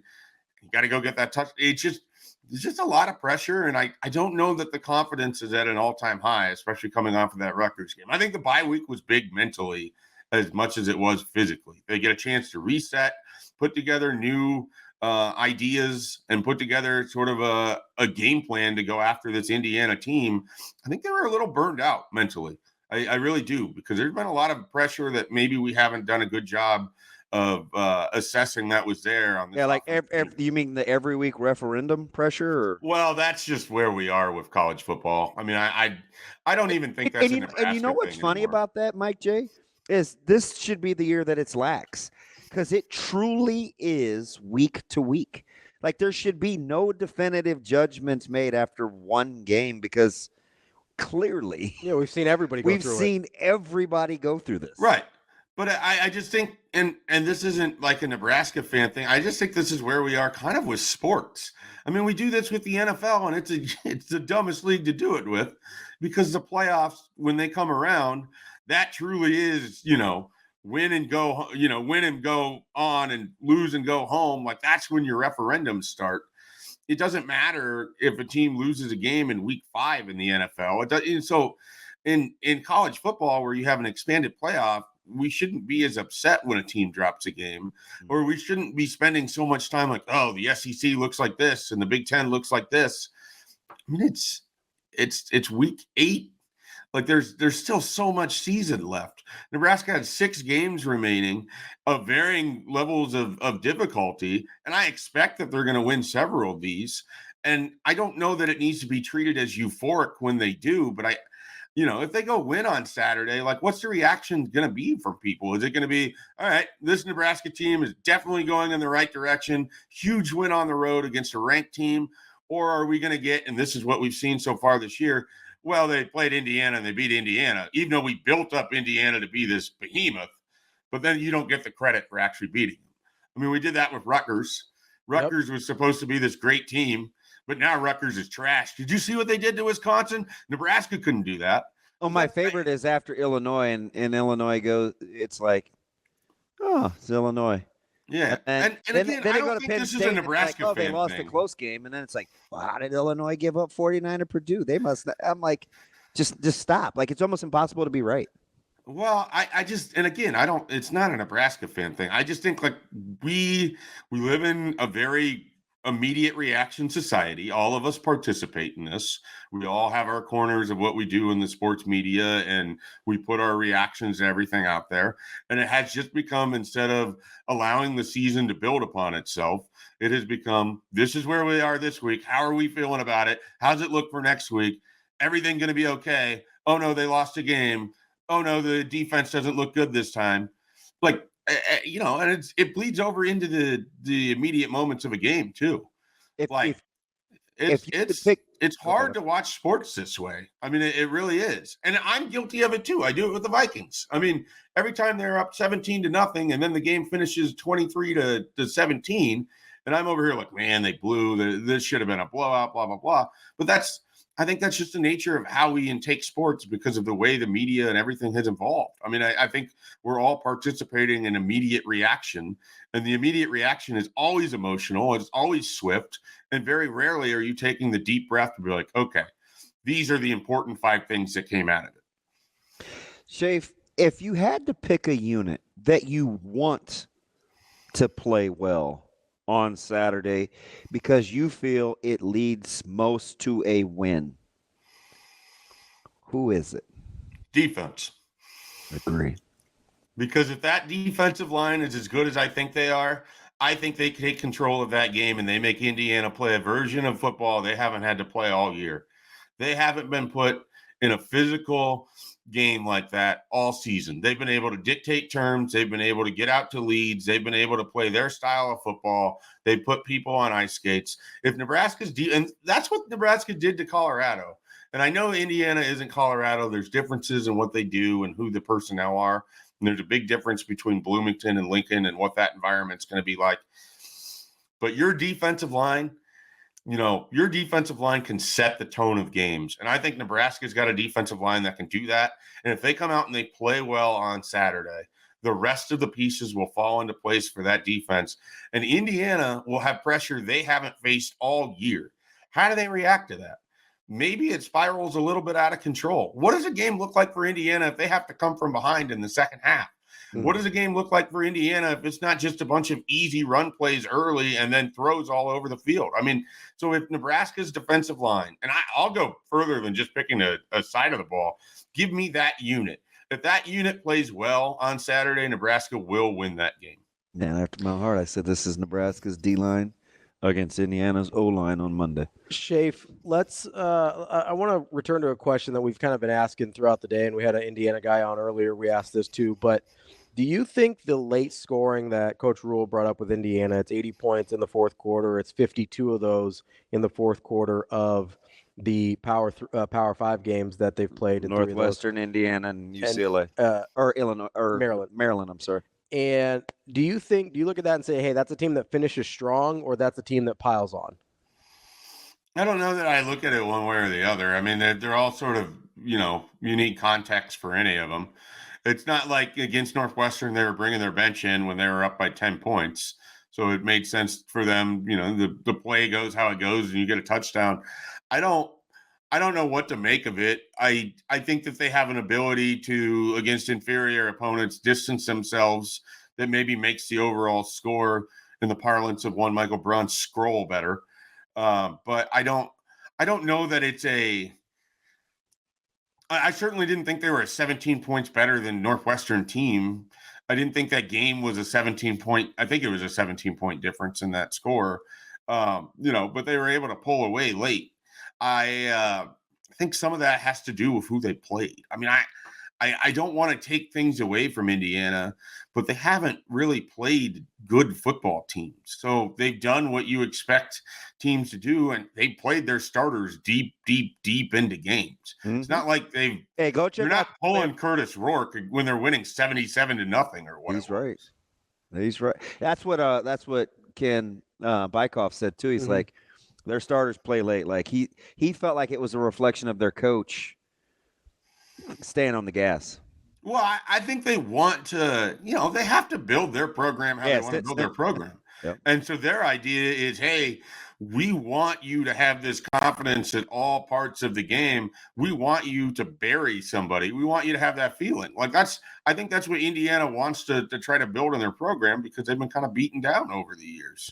And so I get it from that perspective, but I think it can be a little bit misleading to a degree. That's Mike J. Schaefer, Husker 24/7. Schaefer, we appreciate it as always. We'll talk to you next week. Hey, I want you guys to go get a dub today. I don't need to see Garrett Cole get it going. I agree. All right, guys, have a good one. Thanks. Okay, buddy. We love our Mike J. Schaefer. We also love Big Brothers Big Sisters, which empowers young people through one-to-one mentoring relationships that unlock their full potential. You can make a difference by becoming a big brother, big sister, or big couple. Visit mentoromaha.org to sign up today. Welcome back to Hurrdat Sports Radio, AM 590, ESPN Omaha, ESPN Tri-Cities, KFOR in Lincoln. That's DBM, Ravi, Lulla. We're live on Twitter, Facebook, YouTube. If you want to stream us, or you can catch us on podcast. If you're not here live, it's Apple, Spotify, wherever you can think of. Just come hang out with us. It's weird. When you look up, it actually looks up on the camera. When you look down, it actually looks down. But if you look left, it's different on the camera. Yeah, it's mirrored, right? That's not down, though. No, it's only mirrored left to right, because it only flips it horizontally. Oh. Doesn't flip on the vertical axis also. It's a lot of horizontal. A lot of science. Vertical. So that's not really science. What would we call it? Kind of? Yeah, it's science. Okay. It's like, I don't know. It's some kind of science. You know what's not science, though? Betting on it by War Sportsbook. Well, there's clearly no science to what you were trying to do with fantasy yesterday. Lots of science. No, I feel like you were just hunting and pecking. Just scrolling. Do you want to bet on whether or not Davante Adams makes a hill of beans difference in New York? I am shocked. I'm very shocked. Why are you shocked? I just don't think that's what's ailing them. No. Your quarterback needs to play. No, are you going to make the case that Davante helps you play better? I'm guessing that's the case that Aaron Rodgers is making. Maybe in the red zone, so you don't have to kick so many field goals? Maybe. I don't think that's the – here's why I don't – what did Zerline attempt last night? 4? Was he 2 of 4? Yeah, missed 2. I know he had a couple doinkers. I think he was just 2 for 4, I think. He only made 2. I know that. So maybe that's it? Here's why I'm not surprised. Because we're talking about an owner who just fired his head coach at the behest of his quarterback. So I don't think it's a stretch for him to go and trade for his best friend or good friend or whatever you want to call Davante Adams. Surprise, surprise. in order to also keep that same said quarterback happy. Like Woody Johnson is fully pot committed at this point. Yeah, I just don't.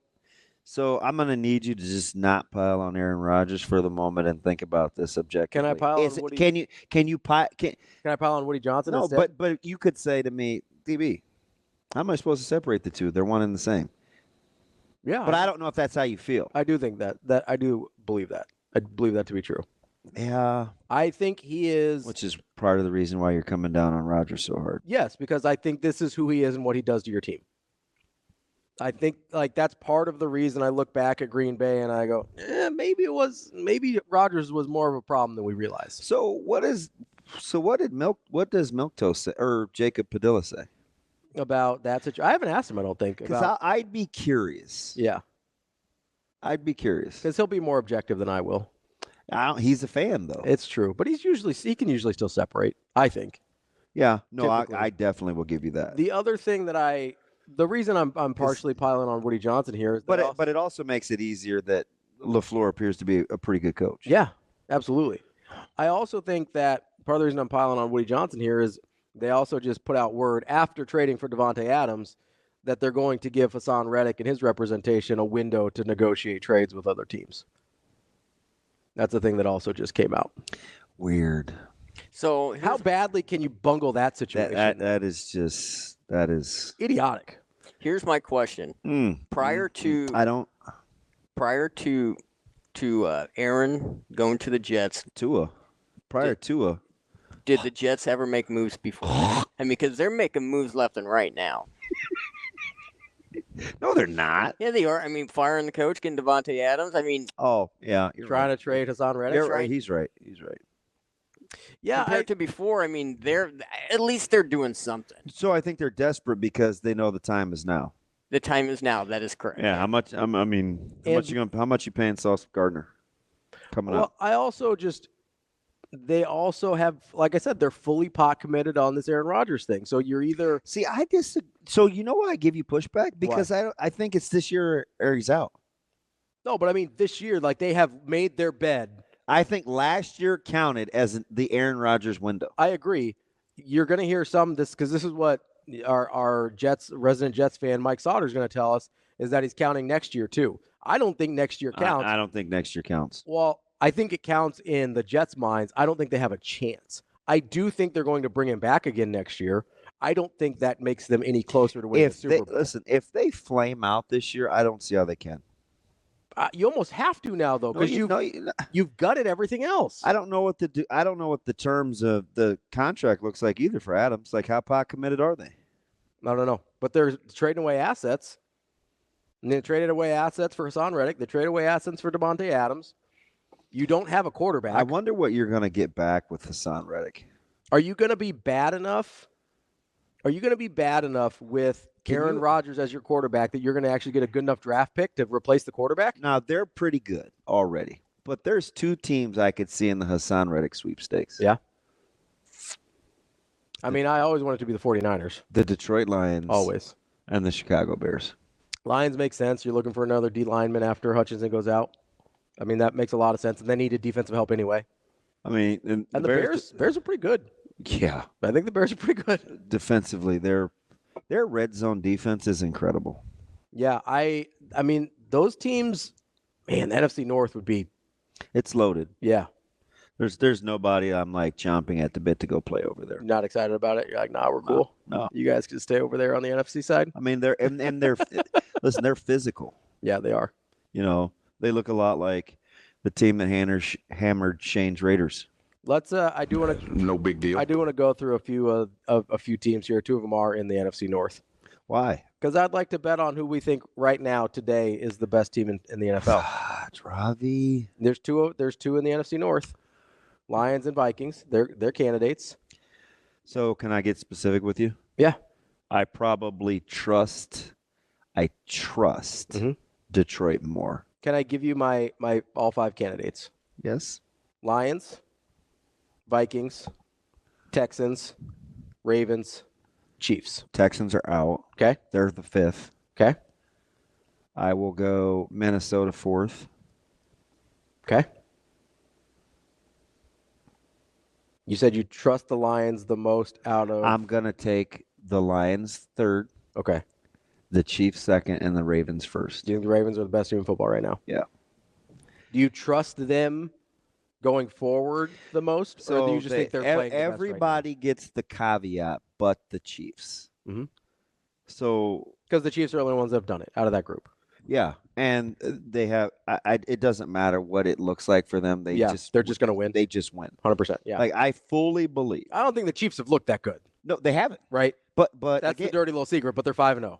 And they got Patrick Mahomes. They have the best combination of everything. Yep. So you got the quarterback. They have head coach combination. No drama ever comes out of that camp. We tried to make the Kelsey thing something. Not just Kelsey, but Butker. The Chiefs didn't. That was really nothing. That was one of the dumbest non-stories ever. But it was a conservative at a Christian college. Ooh, color me. Said things that a conservative at a Christian college are going to say. Color me traumatized. You think the people in that locker room didn't know who Harrison Butker was? Yeah, like that was a non. But we tried to make a deal with Harrison Butker. We've tried to make a deal with Kelsey. So we've tried to make a deal with Brittany Mahomes. Consistency of the message. Mm-hmm. They do what they do. I think they have an incredible front office. They got the best quarterback in the league. They got a really good head coach. Why don't I put them one? Do you know why? Because I just think at some point you bringing knives to a gunfight all the time should matter. Like what Juju Smith-Schuster. Like what are they doing? I thought it mattered last year and it didn't. I thought it would matter last year and it didn't. So that's the only thing that keeps me from. Yeah. Because I think if the Ravens are playing at their best and the Chiefs are playing at their best, that Ravens roster, you could make the case is better, especially as the wide receivers continue to develop. So you're betting on the only reason, because you asked me right now, right? 100%. So I don't have to factor in the fact that Lamar may wet the bed in the playoffs. Right. So I don't have to factor. No, just today. Yeah, give me Ravens and the Chiefs. I could buy that. I mean, the Chiefs haven't looked that good. Give me Ravens and the Chiefs. Now, the thing I think is the most impressive about the Chiefs is, and I said this last week, it doesn't matter what style of game it is. Yes, which is scary. I think they could win a low-scoring slugfest. I think they could win a shootout. When you have a team that can, and they'd be throwing to me and you. Literally, I mean, mean, that would be a game where Kelsey would have 11 catches, and you'd be like, "Oh, he's back." We might be next on the call sheet. Honestly, they don't have a lot of options. It doesn't matter to them, though. That's the thing that is scary about the Chiefs. But if you want to go by just how it looks like, you could make an argument the Lions have looked better than they have. Yeah, the Lions fundamentally have some flaws, though. Sure, they're still a little too high risk, high reward for me. That's fair. But if you wanted to make that argument, I'd listen. Yeah, no, for me too. And I put them ahead of the Vikings, and you're skirting pom-pom in the Vikings. Love the Vikings. I do love the Vikings. We're a Sam Darnold show. That's Bet On It, brought to you by Warhorse Sportsbook. Get to warhorsecasino.com to see all the events and details of what they've got going on over there. That's DB. I'm Ravi. Lulla. We'll wrap up the show coming up next with Chris Solari covering Michigan State here on Hurrdat Sports Radio. Wrapping up the show here on a Tuesday, Hurrdat Sports Radio, AM 590, ESPN Omaha, ESPN Tri-Cities, KFOR in Lincoln. That's DB. I'm Ravi Lulla. We're joined now by Chris Solari. He covers Michigan State for the Detroit Free Press. Chris, how are you this morning? I'm doing great, guys. Feels like just yesterday I was there at Kinnick for that wild game a year ago, watching punt return go the other way. And I mean, so it's hard to believe how much has changed in this Michigan State program in that time. It's like, so one of the reasons why we wanted our producer to try to grab you is it seems like, and you're closer to it, which is why we're talking to you, this team may be on a better track than their record or the aesthetics say. Fact or fiction? I think that's fact. I also hesitate to say that just simply because I think you see that there is, especially with the depth is thin. I think the transfer portal really thinned things out after the Mel Tucker firing and the coaching change with Jonathan Smith and trying to refill the coffers, if you will. The top level is pretty good. It's also pretty young, and I think you've seen a lot of hallmarks of a talented team that is just trying to figure out how to mesh, how to play at the college level, Dayton Childs in particular. but I do think that the future also looks a lot better than maybe it did even 2 years ago before all the stuff went down with Tucker, just simply because I think Jonathan Smith has taken more of the Mark D'Antonio approach to this. He's talked a lot about reestablishing Michigan State as a developmental program. And, I mean, let's face it, that's what Mark D'Antonio and his staff did. They took those 2, 3-star guys, sometimes 1-star, sometimes no stars, like Jack Conklin, turn them into all Big Ten players and build Big Ten champions. And Smith and his guys have done a really good job of reinvesting in the recruitment of Ohio, which is the thing that baffles me the most about the Mel Tucker era is how a guy from Cleveland who played at Wisconsin abandoned those areas and didn't really go after that second layer of talent that historically has built Michigan State into its best teams.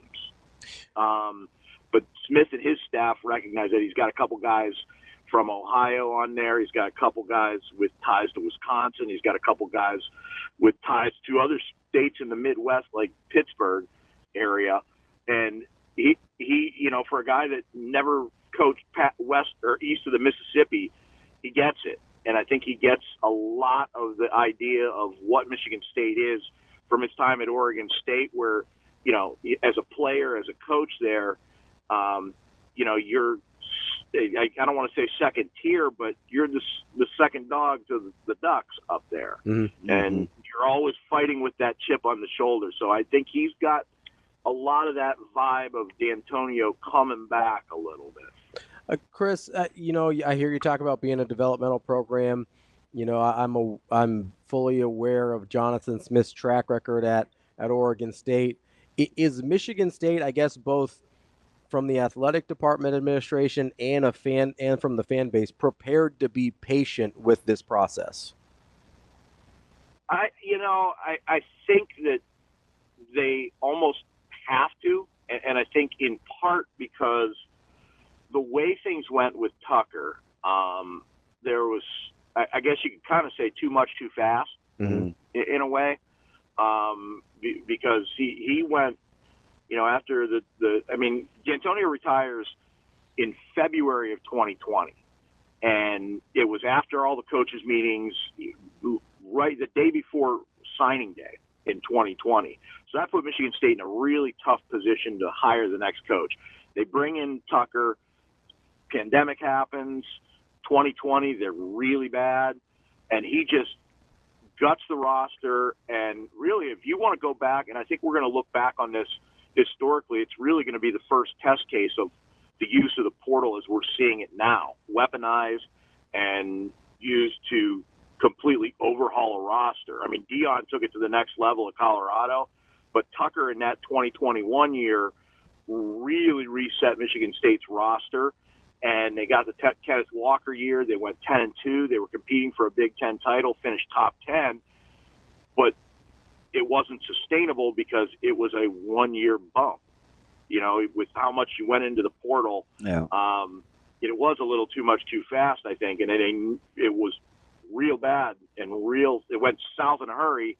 So I think there's a cautionary tale there for the administration, for the fans, that you've got to kind of have that patience. You got to. Mark D'Antonio, he wasn't winning Big Ten titles in year 1, 2, or 3. It's when he got to year 4, 5, and beyond that he put together that 5, 6, 7-year run there where they were competing for Big Ten titles. So I think there's a recognition of that, and you almost have to be a little more patient. And it's hard to now with the immediacy that the portal can bring, right? And let's face it. They did go out and, in many ways, have to bring in a bunch of guys from the portal this class, brought in a couple guys, key guys from Oregon State that I think really have kind of set the tone for the now and for the future of this program. But they also recognize that you've got to be able to get those guys in this region that has so much talent from from Ohio to Pittsburgh to Chicago and build your program that way if you want to sustain it and be in that upper echelon of the Big Ten right now.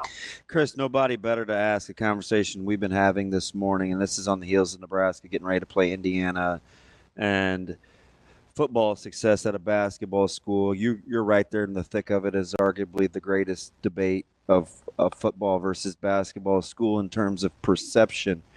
When going to get Jonathan Smith, who you could make the case outside of Fish, was probably the best hire given what was going on in all the movement in college football. I felt like both those hires flew under the radar for really, really good hires. Did it take a certain temperament or a certain style of a coach to have success at East Lansing, given the fact and the perception of it being a hoop school? You know, I think to a certain extent, and that's the difference maybe between Michigan State and Indiana, right, is – I mean, you guys have actually had football success, right? Yeah. Yeah. I mean, you talk about – I mean, this was a powerhouse in the 50s and 60s. I'm talking, I mean, the Duffy Doherty and Biggie Munn era. This was – and people around here still remember and recognize that. This was a behemoth. I mean, this program, the football success is what got them into the Big Ten in 53.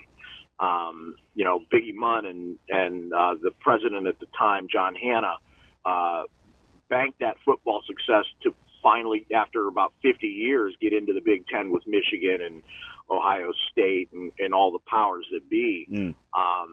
And, you know, so there is going to be a little bit different of a feel, I think, here maybe than Indiana. But you do, you know, and I think it helps at Michigan State when your basketball coach is probably the biggest football cheerleader there is. Yeah. I mean, you know, Izzo took his team up to the Upper Peninsula over the weekend for an exhibition game with his alma mater, Northern Michigan. And you walk around, and they played in the football dome up there. 11,000 people, 12,000 people, one of the most incredible events that I've seen. And they've played in a lot of incredible events for Izzo, but I spent the Friday night before that in his hometown of Iron Mountain and went to the football game and talked with the football coaches and everything. Izzo is just a different breed of guy, right? I mean, he would be coaching football if it wasn't for basketball. So I think that does help immeasurably, and he's going to be not just a champion, but a guy that can talk X's and O's. I mean, listen, Steve Mariucci's his best friend. He's got connections in the NFL and at the highest ranks of pro sports. Nick Saban and him both came into Michigan State together in '95. They've been close since they were assistants in the '80s at MSU. So there's a lot of connections football-wise that are going to help Jonathan Smith from the basketball office. That's a rarity. I think that's a rarity anywhere you look. On the surface, this looks like a really tricky game for Iowa, in my opinion, where wouldn't surprise me. It's a tight line, relatively speaking, and it's Michigan State, and it's a program on the rise. Does the fan base see it that way in preparation for this one? It's a weird moment for them because I think the 3-0 start really re-energized them, and in the last three games, particularly the Boston College game, I think, kind of took a little wind out of that sails. I think there's still optimism for the future. I think there's just a little bit of, you know, what are we and where are we right now? Because Aiden Childs is probably the most talented quarterback I've seen at Michigan State. You know, from a raw standpoint, and I wasn't here for the Drew Stanton era. I was gone for that. But just simply my time around, you know, from 95 to now, he's right there with Stanton probably as the most talented quarterback, but he's also so green and so young. He's just turned 19, and, you know, he's one of those guys that can do a lot of things, but sometimes those guys that can do a lot of things sometimes can do too much. And he's still learning that. And when that light clicks on for him, when that switch flips for the offense, I think you watch out. So it could happen at any point. I mean, this bye week that they're coming out of could have been a great reset moment for them. But you're right. I think I mean, listen, that game last year at Kinnick that we were talking about, if Michigan State wins that, and if they don't give up that punt return at the end, that team could have gone to a bowl game. I mean, that was, I mean, the margin of error last year there, and I understand that McNamara got hurt in the first quarter, and that changed the dynamic for Iowa. I mean, that changed the dynamic for Iowa in that game, but the rest of the season. But they were right there, and that team last year was, to say in shambles, probably doesn't really get to the core of it, especially going into that Iowa game when they're on a plane to Iowa City and they have their NIL deal pulled from the NIL collective. I mean, I was reading a story in one of the nationals that there was talk of a boycott of that game. That game almost didn't get played. I mean, think about that. That's Chris Solari from the Detroit Free Press. We appreciate Chris joining us. That's the show for today. We'll be back tomorrow on Hurrdat Sports Radio.